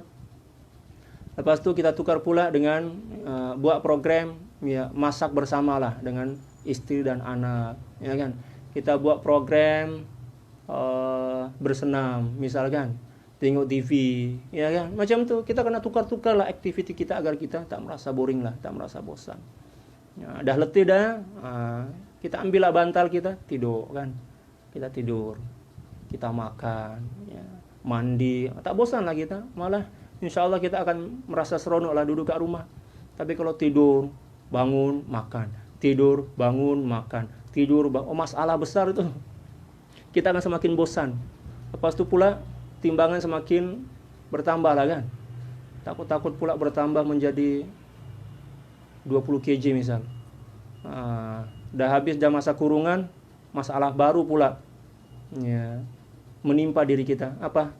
Obesity misal. Atau ya, timbangan yang meningkat, masalah juga tuh. Jadi kena aturlah hidup kita nih. Inilah satu di antara hikmah yang Allah hantar melalui apa yang sedang berlaku pada saat ini. Kita ingin dilatih oleh Allah Subhanahu wa taala agar menjadi orang yang tidak terikat oleh dunia. Ya kan? Seseorang yang tidak terikat oleh kebebasan. Selalunya kita nak bebas kan, nak bebas lepak, nak bebas dia merayau sana sini. Allah tak nak macam tu. Allah latihlah kita. Allah turunkan ya seorang pendidik, ya seorang murabbi, seorang syekh yang bernama Syekh ya COVID-19. Nah, itu syekh lah tu. Nah, ajar kita ya, untuk tidak terlalu bergantung kepada kebebasan, untuk tidak bergantung kepada kedai kan, selalu lepak kat kedai. Dikurangkan kebebasan kita agar kita bergantung kepada Allah, kita kembali dan memperbetulkan hati kita menuju kepada Allah Subhanahu wa taala. Macam tu. Kata beliau radhiyallahu taala an, tasawuf ialah ilmu yang dengannya diketahui cara-cara peningkatan ahli kamal ya, dalam jalan kebahagiaan mereka dari jenis insani, sehinggalah mereka berkata, ilmu tasawufi ilmun laisa ya'rifuhu illa akhu fitnatin bil haqqi ma'rufu. Nak bebas merayap. Allahu Akbar. Kalau merayap pergi kuliah okey lah. Tapi kalau merayau sini orang panggil lah. Ya. Duduk lepak kat kedai kan. Wah, itu masalah tu. Ya, kalau merayap pergi kuliah kan. Ya, majelis ilmu okey lah tu. Tapi terkadang-kadang walaupun merayap kita itu pergi ke majelis ilmu, kalau dah menjadi kebiasaan dan kalau sekiranya suatu masa kita macam inilah apa yang berlaku saat ini, kita tersekat untuk boleh datang ke majelis ilmu, dan memang tak ada pun sekarang, tak ada dah majelis ilmu yang dibuka kecuali live macam ini kan. Kita merasa hati kita merasa ada sesuatu yang kurang ya, tak kenal lah dalam hati kita. Itu bermakna kita masih lagi bergantung kepada makhluk yang bernama majelis ilmu. bergantung kepada makhluk yang bernama majelis ilmu. Ya kan? Tapi kalau sekiranya hati kita biasa aja, tak boleh hadir majelis ilmu sebab ada sekatan, tak boleh keluar rumah, tapi kita tukar dengan aktiviti yang lain yang juga boleh mendatangkan manfaat pada diri kita, dan kita tidak merasa ada sesuatu yang tak kena dalam hati kita, itu bermakna hati kita tidak bergantung kepada makhluk yang bernama majelis ilmu. Ya, macam itu kan. Terkadang ada satu hijab yang cukup halus, mohon maaf lah, ya, yang terkadang-kadang oleh sebagian manusia yang tak seberapa paham, bahwa perkara itu dianggap sebagai sesuatu yang elok dan baik. Contoh misalnya, merasa seronok dengan ibadah. Ya, kita masa sholat itu merasa seronok dengan sholat. Tiba aja pada suatu masa kita tak boleh nak buat sholat sunnah itu kan. Kita rasa diri menyesal. Kita rasa diri ada sesuatu yang tak kena dalam hati kita, dan kita tak terus kembali kepada Allah. Itu yang dulu kita fikir, kenapa saya tak sholat sunat, kenapa saya tak sholat tahajud. Tapi kita tak melakukan pembetulan dalam hati kita yang menyebabkan kita layak untuk mendapatkan hadiah boleh bangun sholat tahajud misalnya katakan. Kita dulu merenung je, menyesali tanpa melakukan perubahan, ya, tanpa segera mengembalikan hati itu kepada Allah dan memahami bahwa Allah lah yang buat macam tu. Ini adalah ketetapan Allah Subhanahu wa taala. Sebenarnya itu adalah hijab sebenarnya. Kita merasa seronok bersama makhluk, di antaranya adalah ibadah kita. Jangan pernah kita bergantung pada ibadah kita. Jangan pernah kita merasa seronok dengan ibadah kita, sebab itu dikira sebagai hijab yang samar. Ya, hijab yang tak nampak lah. Kalau nak merasa seronok, maka seronoklah senantiasa bersama Allah. Ya, gantungkan hati, harapan, ya, hati kita hanya kepada Allah, jangan kepada makhluk. Boleh ya? Ini nasihat untuk saya lah, nasihat untuk saya sendiri lah. Allahu Akbar. Walaysa ya'rifuhu man laysa yashhadu. Wa kaifa yashhadu dha'a asy-syamsi makfufu. Ilmu tasawuf ialah ilmu yang tidak diketahui melainkan insan yang cerdik. Maknanya bila mana kita faham tentang ilmu tasawuf, kita tergolong sebagai orang yang cerdik lah.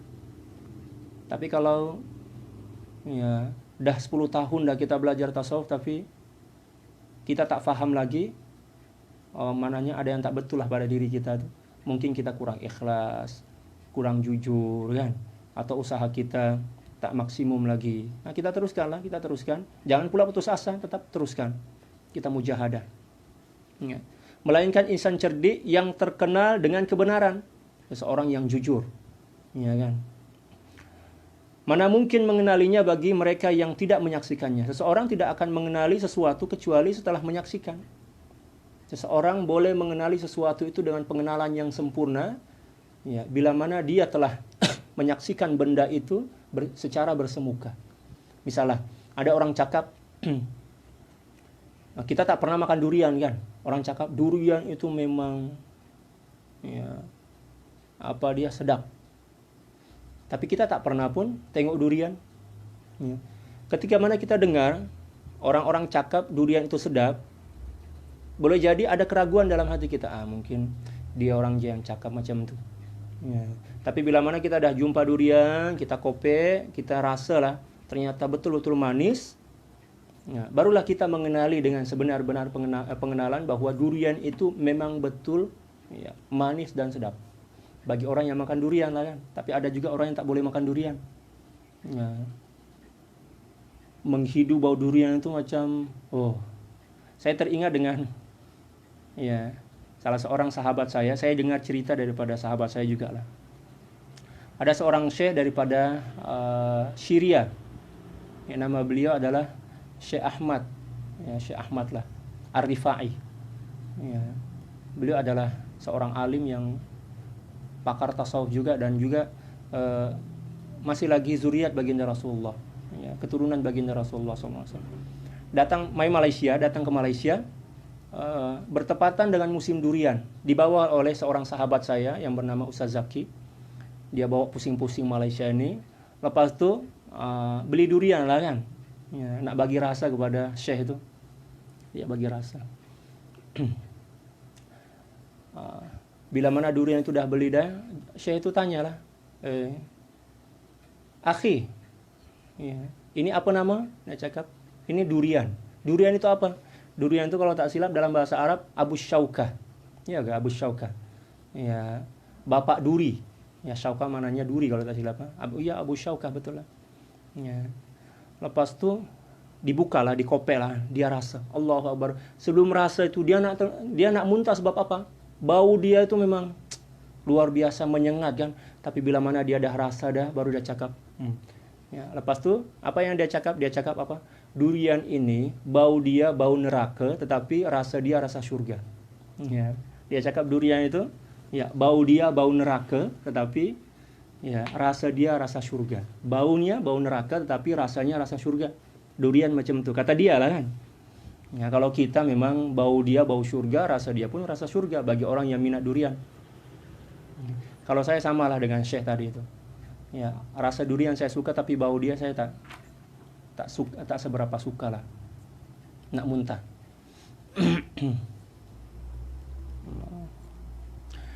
Dan mana mungkin bagi si buta boleh melihat cahaya matahari. Ya, Allahu Akbar. Seseorang yang hatinya buta, penuh dengan hijab, takkanlah boleh menyaksikan rahasia-rahasia ketuhanan Allah Subhanahu wa taala. Oleh sebab itu Allah Subhanahu wa taala menurunkan ilmu tasawuf ini, ya, agar dengan ilmu tasawuf ini kita membersihkan hati kita, membebaskan hati kita daripada kebutaan, sehinggalah boleh menyaksikan, ya, dan melihat rahasia-rahasia ketuhanan Allah Subhanahu wa taala. Allah Subhanahu wa taala berfirman dalam Al-Qur'an, "Kama arsalna fikum rasulan minkum yatlu 'alaikum ayatina wa yuzakkikum wa yu'allimukumul kitaba wal hikmata wa yu'allimukum ma lam takunu ta'lamun." Dalam ayat ini Allah Subhanahu wa taala menjelaskan beberapa tugasan baginda Rasulullah sallallahu alaihi wasallam. Wazifah beliau atau tugas beliau. Beliau bertugas sebagai seorang nabi dan rasul bukan setakat mengajarkan Al-Qur'an, bukan setakat mengajarkan hukum hakam je, tetapi juga membimbing dan mentarbiyah, ya, manusia untuk membersihkan hati mereka. Wa yuzakkikum, ya, membersihkan hati mereka, hati kalian lah, menyucikan hati kalian agar boleh sampai kepada matlamat sebenar daripada kehidupan kita, yaitu mengenali Allah Subhanahu wa taala. Seterusnya, ya, kata Sidi Syekh Abdul Qadir Isa, beliau menakal perkataan daripada Sidi Ahmad Zarruq. Wa qala Syekh Zarruq fi qawaid at-tasawuf wa qad hudda at-tasawuf wa rusima wa fussira biwujuhin tablughu nahwa al-2000 marji'u kulliha li sidqi at-tawajjuhi ila Allah ta'ala wa innama, ya, hiya wujuhun fihi fa'imadu at-tasawufi tasfiyatul qalbi min awdaril maddati wa qiwamuha silatul insani bil khaliqil azim. Fasufi man safa qalbuhu wasafat lillahi muamalatu wasafat atau fasafat lahu minallahi ta'ala karamatu. Dalam kaidah tasawuf, satu di antara kitab yang menjelaskan tentang kaidah-kaidah tasawuf karangan daripada Sidi Syekh Ahmad Zarruq radhiyallahu taala anhu. Kitab itu menghimpun lebih daripada 200 kaidah-kaidah tasawuf. Ya, kalau dalam kitab ini Sidi Syekh Ahmad Ibnu Ajibah menghimpun 144 atau 40 kalau tidak 44 ke 43 kaedah, bukan kaedah, istilah, ya, istilah tasawuf, ya, 142, ya, istilah tasawuf.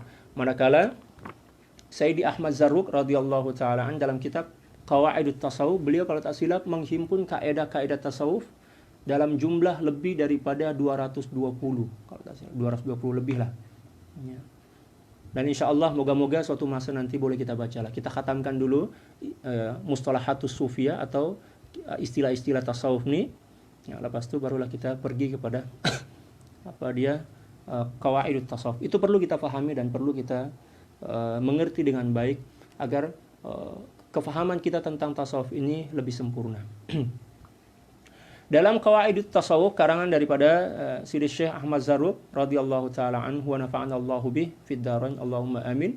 Beliau berkata, ya, tegasnya ilmu tasawuf, ya, telah ditakrifkan, telah didefinisikan, demikian juga telah dicoretkan. Dicoretkan itu maknanya telah dirumuskan kalau dalam bahasa Indonesia. Dirumuskan dan juga telah pun ditafsirkan dengan berbagai macam jenis ta'rifan, ya, yang tak kurang, jumlah dia tak kurang daripada 2 ta'rif. Masya Allah. Ini hasil penyelidikan beliau, kajian beliau, bahwa yang beliau jumpa para ulama yang mentarifkan kalimat tasawuf itu lebih, jumlah ta'rifan itu lebih daripada 2000, tak kurang daripada 2000 ta'rifan. Semuanya kembali kepada niat yang betul, ya, menuju kepada Allah Subhanahu wa taala. Ya, maknanya sidqut tawajjuh ilallah, kejujuran hati, ya, nakkan Allah Subhanahu wa taala, menginginkan Allah Subhanahu wa taala, untuk mengenali dan mencintai dengan sepenuh hati. Akan tetapi semua hanyalah merupakan penilaian dari sudut-sudut tertentu yang terdapat dalam ilmu tasawuf. Tetapi dari lebih tak kurang daripada 2000 ta'rifan itu, masing-masing para ulama membuat ta'rif mengikut sudut-sudut tertentu daripada nilai-nilai atau ajaran daripada tasawuf. Tetapi kata beliau, kesimpulan daripada seluruh ta'rif daripada ulama berkenaan dan tasawuf itu adalah, ya, as-sidqut tawajjuh atau sidqut tawajjuh ilallah. Ya, sidqut tawajjuhi ilallah, kejujuran hati menuju kepada Allah Subhanahu wa taala. Maka jelaslah bahwa tiang tasawuf atau penyangga daripada ilmu tasawuf adalah kebersihan hati atau qalb daripada pengaruh-pengaruh bahaya-bahaya kebendaan. Allahu Akbar. Dan peraturannya ialah hubungan insan dengan pencipta yang maha agung. Tegasnya, sufi adalah seseorang yang hatinya bersih hanya untuk Allah Subhanahu wa taala, suci tujuannya hanya karena Allah Subhanahu wa taala, lalu menjadi sucilah kemuliaannya di sisi Allah Subhanahu wa taala. Allahu Akbar. Itulah beberapa ta'arifan daripada tasawuf yang telah pun dijelaskan oleh Sayyidi Syekh, ya, Abdul Qadir Isa Al-Halabi. Seterusnya kita pergi kepada istiqaqut tasawuf. Ini sikit je, kita habiskanlah. Ya. Istiqaqut tasawufi. Kasratil aqwalu fi istiqaqit tasawuf, faminhum man qala minas sufati li'anna sufi ma'allahi ta'ala kasufatil matruha listilamihi lillahi ta'ala.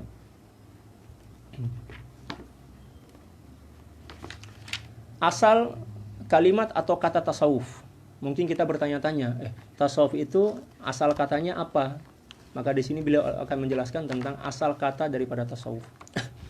Terdapat banyak pendapat yang menerangkan atau menjelaskan tentang asal usul kalimat tasawuf.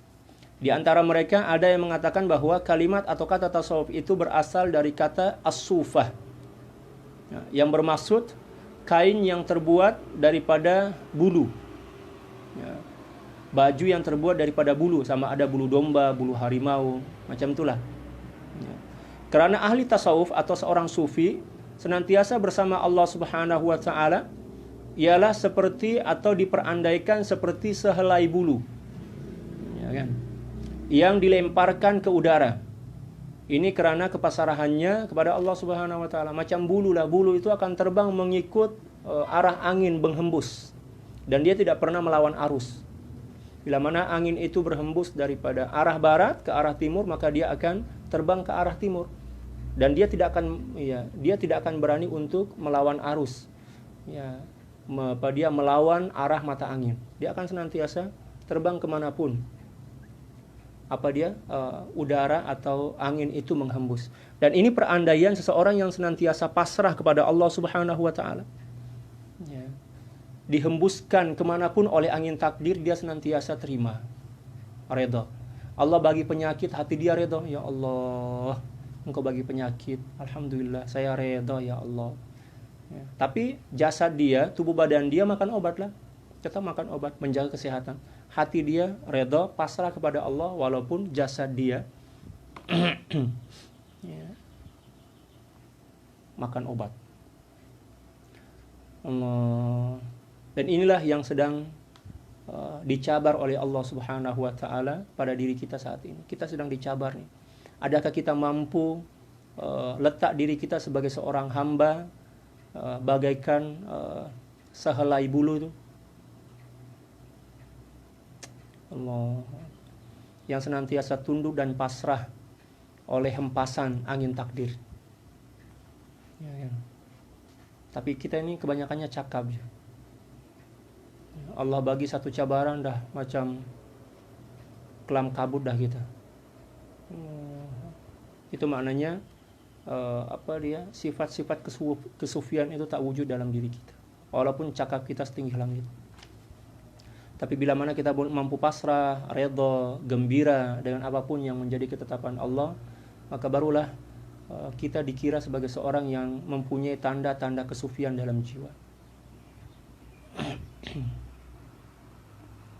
Seterusnya kata beliau radhiyallahu taala an, wa minhum man qala innahu minas sifah id jumlatuhu ittisafun bil mahasin wa tarkul awsafil al mazmumah. Di antara mereka ada juga yang berpendapat atau mengatakan bahwa kata tasawuf itu berasal daripada as-sifah, ya, atau karakter lah, sifat. Karena secara keseluruhannya mereka bersifat dengan sifat-sifat yang terpuji dan mulia dan meninggalkan sifat-sifat keji. Karena seluruh ajaran tasawuf itu adalah ajaran tentang sifat kemuliaan.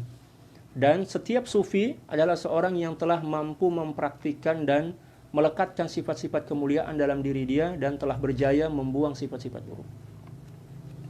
Wa minhum man qala minas safa hatta qala Abul Fathil Busti rahimahullahu ta'ala tanaza'an nasu fi sufi wa ikhtalafu wa dhannahu al-ba'du mushtaqqan minas suf wa lastu amnahu hadzal isma ghayra fatan safa fa sufi hatta summiya sufi.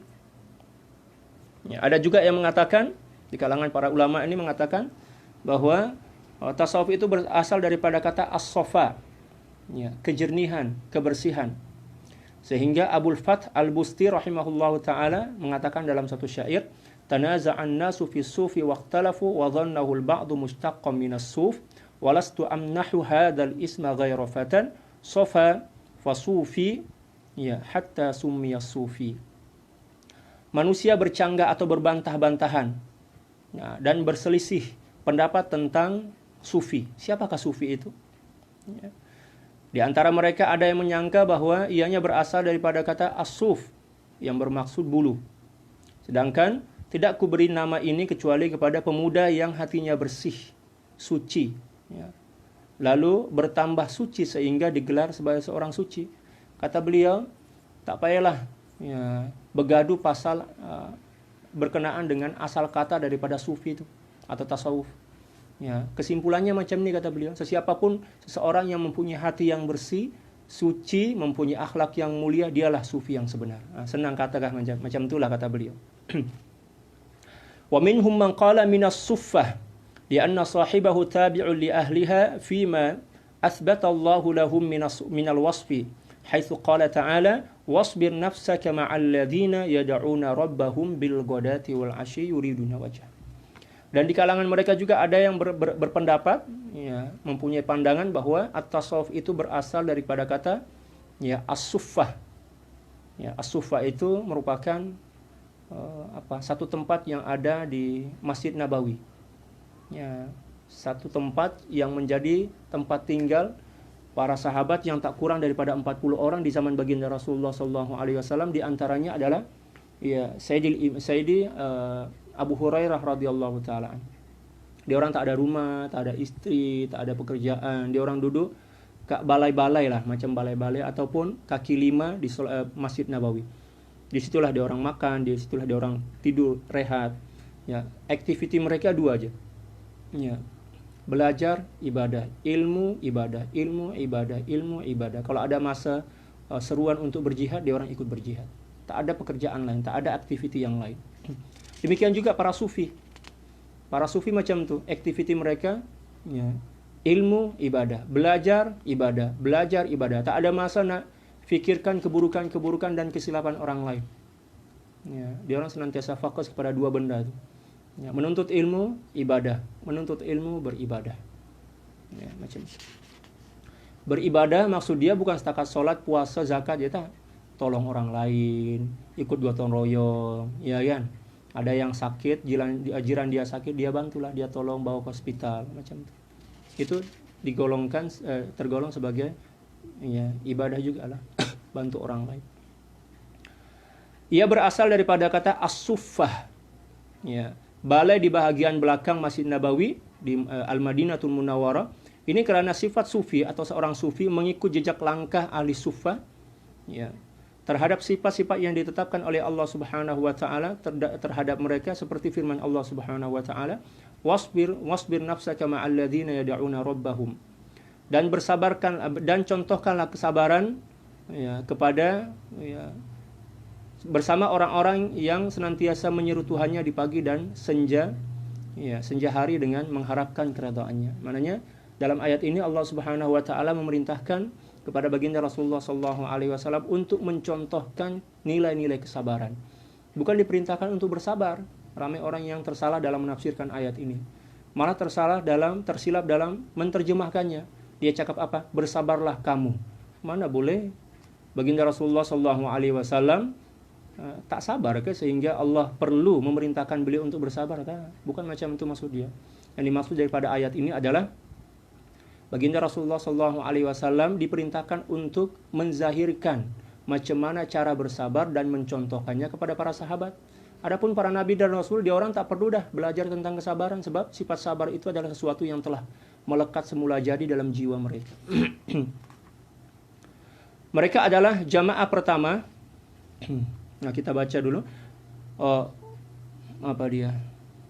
Wa ahlus suffati humur ra'ilul awwalu fi rijali min rijali tasawuf faqad kanat hayatuhum at-ta'abbudiyatul khalisatu al-masal al-a'la. Al-masal al-a'la ini sebagai khabar daripada kanat. Al-masal al-a'la alladhi istahdafahu rijalut tasawufi fil usuril islamiyatil mutatabi'ah. Mereka adalah jamaah pertama daripada atau generasi pertama daripada rijal-rijal tasawuf. Kehidupan mereka adalah pengabdian yang ikhlas dan tulus serta contoh keteladanan yang luhur yang menjadi hala tuju, ya, daripada tokoh-tokoh tasawuf yang ada dalam sejarah dalam semua zaman yang dilalui oleh perkembangan Islam. Maknanya ahli sufa inilah yang menjadi contoh, ya, misali bagi seluruh para sufi dari masa ke semasa, daripada zaman baginda Rasulullah SAW sampailah kepada hari kiamat. Akhlak mereka, budi pekerti mereka, demikian juga amalan-amalan mereka. Ya. Jadi kalau ada orang yang cakap para sufi atau ahli tasawuf ini amalan dia bid'ah, maknanya fikiran dia itulah yang bid'ah. Ahli tasawuf ini seluruh amalan dia mengikut kepada apa yang telah diajarkan oleh baginda Rasulullah SAW kepada para sahabat. Di antaranya adalah ahli suffah yang merupakan ar-ra'ilul awal, generasi pertama daripada rijalut tasawuf, tokoh-tokoh tasawuf. Wa qila minas safwa kama qala al-Imam al-Qushairi radhiyallahu taala an. Ada juga yang mengatakan bahwa tasawuf ini berasal daripada kata as-safwa, ya, yang bersih suci lagi terpilih. Sebagaimana yang telah dijelaskan oleh Al-Imam Al-Qushairi dalam kitab Ar-Risalatul Qushairiyah. Al-Imam Al-Qushairi ini mempunyai banyak karangan kitab. Di antaranya adalah Ar-Risalatul Qushairiyah, demikian juga Tafsirul Isyari, demikian juga An-Nahwul Qulub, demikian juga Syarah Asma'il Husna. Banyak sangatlah kitab-kitab beliau. Demikian juga ada tafsir, kan, tafsir Isyari itu. Wa qila minas saf faka'annahum fi as-saffil awwali biqulubihim haitsu huduruhum min haitsu huduruhum ma'allahi ta'ala wa tasabuquhum fi sa'irit ta'at. Ada juga yang berkata atau berpendapat bahwa tasawuf itu merupakan kata yang berasal atau kata terbitan daripada, ya, as-saf, ya, yaitu barisan lurus, seolah-olah barisan lurus. Saf itu maknanya barisan lurus dalam salat lah. Seolah-olah mereka, ya, dan hati-hati mereka berada pada saf yang pertama, ya, dari segi kefokusan mereka, konsentrasi mereka terhadap ibadah kepada Allah Subhanahu wa taala. Begitu juga mereka mendahului orang-orang lain dalam seluruh ketaatan. Seorang sufi atau ahli tasawuf adalah seorang yang senantiasa berada di barisan pertama dalam kebaikan. Ya. Dia orang senantiasa berlomba-lomba, ya, dalam kebaikan. Seperti mana yang telah diperintahkan oleh Allah Subhanahu wa taala, fastabiqul khairat. Berlumba-lumbalah kalian dalam melakukan ketaatan dan kebaikan kepada Allah. Dan itu merupakan satu di antara sifat yang dimiliki oleh ahli tasawuf.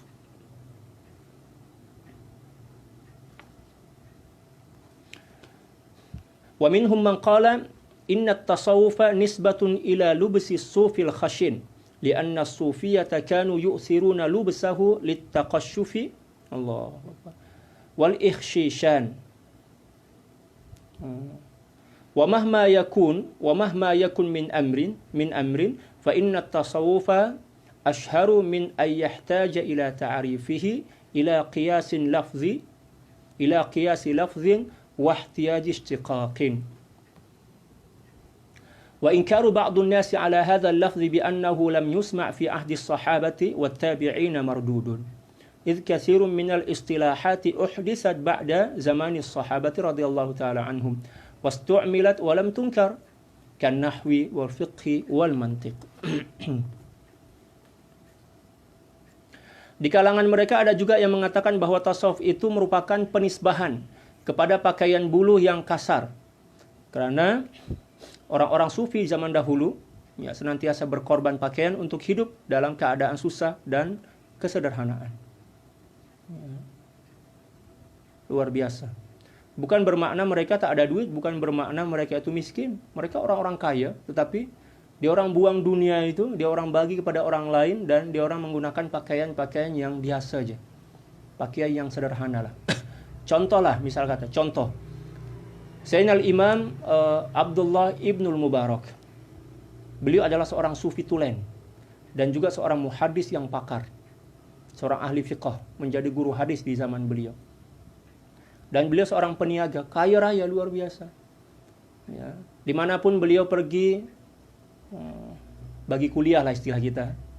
Ya, pergi mengajar, beliau tak pernah pun meminta dan menerima duit daripada masyarakat, daripada ejeke surau atau masjid lah istilah kita. Beliau tak pernah. Ya, apa yang beliau buat? Ya, untuk biaya perjalanan beliau bawa barang. Macam jamaah tablik lah. Ya, macam jamaah tablik, separuh jamaah tablik itu. Dia bawa barang, ya, barang niaga. Contoh misal siwak, minyak wangi, tasbih, jubah-jubah. Ya. Demikian juga para ulama zaman dahulu, para aulia, para mursyid zaman dahulu, para pakar lah tasawuf, para pakar tasawuf. Contohnya adalah Sayyidina Abdullah bin Mubarak, Ibnul Mubarak. Beliau kemanapun ya bagi kuliah beliau bawa barang. Sampailah suatu masa dulu beliau datang ke Baghdad, ya, masuk ke kota Baghdad kalau tak silap itu. Para ulama yang menjadi murid-murid beliau bukan orang awam macam kita, tapi para ulama, para muhaddis, para fuqaha berhimpun. Beliau meriwayatkan hadis, mensyarahkan hadis baginda Rasulullah. Ya, selepas beliau bagi kuliah, ya, mengajar, beliau gelarlah ya barang niaga beliau jual kepada masyarakat, kepada para jamaah. Dan bila mana barang dah habis dah, laku semuanya, beliau ambil, ya, beliau asingkan antara duit modal dan keuntungan. Modal tu beliau ambil lah, keuntungan tu beliau bagi kepada seluruh masyarakat yang ada kat situ, yang hadir kat situ, beliau bagi. Beliau buang duit itu macam buang sampah, beliau bagi kepada masyarakat. Lepas tu beliau keluar daripada kota Baghdad tanpa membawa duit kecuali duit yang menjadi modal niaga beliau. Kalau boleh kita contoh lah macam tu, para peniaga yang kaya raya kat Malaysia dan Indonesia ni. Jangan. Contohlah Sayyidina Abdullah bin Mubarak, dan itu merupakan dan beliau merupakan satu di antara contoh seorang sufi yang tulen. Kalau kita ni belum lagi niaga dah berhitung, kita berkira keuntungan dah. Kalau saya jual barang ni, keuntungan saya setakat ini je, oh tak cukup ni, kena tambah sikit, kena tambah harga sikit lah, mahalkan sikit agar keuntungan saya lagi besar, ya kan. Lepas tu macam itulah, na'udzubillah, tak mampu nak cakap dah. Dan itu banyak berlaku di kalangan kita. Ya, dunia ini bukan tujuan, tuan-tuan dan puan. Tujuan kita Allah Subhanahu wa taala. Dunia ini sebagai alat, sebagai wasilah aja, perantara aja, ya, untuk mendapatkan kehidupan yang sebenar, ya, dan abadi, yaitu kehidupan, ya, yang bahagia bersama Allah Subhanahu wa taala. Walau apapun yang diperkatakan, apapun pendapat para ulama, secara tegasnya tasawuf itu lebih masyhur, lebih dikenali daripada berhajat kepada kiasan lafaz dan juga kepada asal kata. Kata beliau, kesimpulannya, tak payahlah kita terlalu banyak bergaduh dan berdebat pasal asal kata tasawuf. Sebab tasawuf itu adalah suatu ilmu yang lebih mulia daripada setakat takrifan-takrifan daripada para ulama. Ya, macam itu. Sebagian manusia mengingkari lafaz ini kerana ianya tidak didengar di zaman sahabat dan juga tabi'in. Maka ianya tidak boleh diterima. Sedangkan betapa banyak istilah-istilah yang diadakan selepas zaman para sahabat yang terus digunakan pakai tanpa diingkari seperti nahu, fiqh, mantik dan sebagainya. Ada orang yang cakap, oh, tasawuf ini tak ada di zaman baginda Rasulullah, tak ada di zaman tabi'in. Ya kan? Okeylah kalau macam tu. Kita cakap okey je lah. Tapi lepas tu bolehlah kita tanya, fiqh, mantik, nahu, tarikh ada ke zaman baginda Rasul? Tak ada juga. Tapi istilah itu kita guna pakai sekarang kan. Dan tak ada seorang pun yang bising. Kenapa pula? Ya, berkenaan dengan ilmu tasawuf ramai orang yang bising. Maknanya seseorang yang bising ini adalah seorang yang tak adil dalam menilai. Sebab ilmu nahu, sorob, balaghah di zaman baginda Rasulullah, zaman para sahabat tak ada juga. Tak diguna pakailah istilah itu. Ya kan? Tapi saat ini kita guna istilah-istilah itu dan tak seorang pun bising kan. Tak ada orang yang mengingkari dan menafikannya. Ya. Itu bermakna bahwa seseorang atau orang-orang yang mengingkari istilah tasawuf itu adalah orang-orang yang mempunyai kepentingan yang terselubung. Na'udzubillah. Ya. Wa ala kullin fa innana la nahtamu bit ta'abiri wal alfaz biqadri ihtimamina bil haqa'iqi wal usus. Wa nahnu id nad'u ila at-tasawuf innama naqsudu bihi tazkiyatan nufusi wa safa'al qulub wa islahal akhlaq wal wusula ila martabatil ihsan.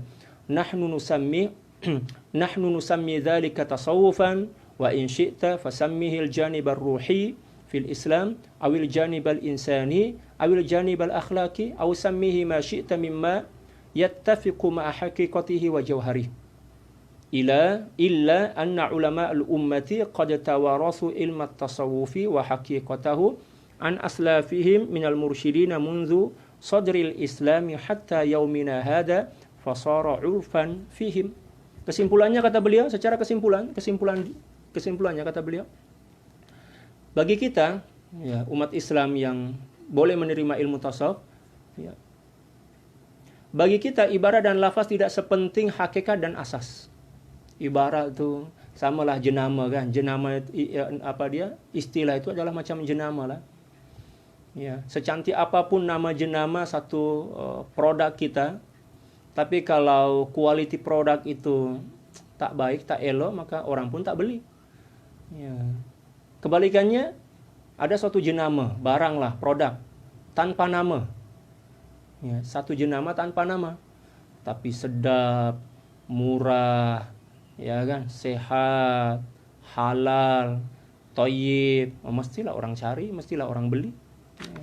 Tapi kebanyakan di antara kita ini tertipu oleh kemasan, tertipu oleh nama jenama. Ya kan? Jangan tertipu dengan kemasan dan jangan tertipu dengan nama. Yang perlu kita cari adalah hakikat daripada sesuatu yang mempunyai nama itu. Adakah ianya sesuai dengan apa yang kita harapkan atau mungkin bercanggah dengan apa yang kita kehendaki. Apabila kami mengajak kepada tasawuf, kami maksudkan atau kami qasadkan dengan perkara tersebut ialah penyucian jiwa. Kalau sekiranya kami ajak, jumlah kita belajar tasawuf, yang dimaksud dengan tasawuf itu adalah ajakan untuk membersihkan jiwa. Macam itu, senang je kan? Ya. Pembersihan hati dan perbaikan akhlak demi sampai kepada martabat ihsan. Ya kan? Kami namakan perkara tersebut, sama ada kami namakan perkara tersebut dengan ilmu tasawuf, tak ada masalah. Dan jika mana engkau mahu, ya, Anda boleh menamakannya dengan nama yang lain, seperti ilmu dari sudut rohani, ya, dalam Islam, atau ihsan, atau akhlaki, atau namakanlah apa sahaja yang Anda inginkan, asalkan ya, ianya bertepatan dengan hakikat dan jauhar daripada ilmu tasawuf itu. Nak bagi nama al-janibur ruhi, nak nama tasawuf ke, nak nama ilmu kerohanian ke, ilmu suluk ke, ilmu ihsan ke, guna je lah, tak ada masalah pun. ya, janji ajaran dia ya selari dengan apa yang telah diajarkan oleh baginda Rasulullah sallallahu alaihi wasallam. Nah, senang aja kan? Ya. Tetapi ulama-ulama umat telah mewarisi nama tasawuf dan hakikatnya daripada golongan salaf sebelum mereka, yaitu ya, daripada mursyid semenjak permulaan Islam sehinggalah hari ini. Perkara ini telah menjadi uruf di sisi mereka. Tapi istilah tasawuf ini sebenarnya telah menjadi istilah yang secara turun-temurun telah diwariskan oleh para ulama. Sama ada nama dia, demikian juga ajaran dia. Ya. Jadi kalau ada orang juga yang degil tak nak guna istilah tasawuf itu, gunalah istilah yang lain. Nak guna istilah hadis pun boleh. Maqamul ihsan, dalam hadis kan baginda Rasulullah SAW telah sebutkan dengan istilah maqamul ihsan. Atau ilmu penyucian jiwa, ilmu pembersihan hati, ilmu hakikat, boleh juga ilmu ketuhanan, ya kan? Ilmu apa pula? Ilmu akhlak, sama aja. Ya. Tak payahlah kita buang-buang masa nak bergaduh pasal istilah ilmu itu. Sebab istilah itu tidaklah dicipta kecuali hanya untuk sebagai nama agar kita mudah membezakan antara satu cawangan ilmu dengan ilmu yang lain. Itu aja sebenarnya tujuan dia. Ya, wallahu a'lam bishawab. Seterusnya insyaallah petang nanti, ya moga-moga Allah bagi kekuatan dan kesehatan kepada kita. Kita akan mulakan bacaan kitab kita pukul 5 suku lah, 5.15. Ya. Tajuk seterusnya adalah Nash'atu ilmi tasawuf. Wallahu ta'ala a'la wa a'lam. Sekian, wallahul muwaffiq wal hadi ila sabilir rasyad wal afu minkum. Assalamu alaikum warahmatullahi ta'ala wabarakatuh.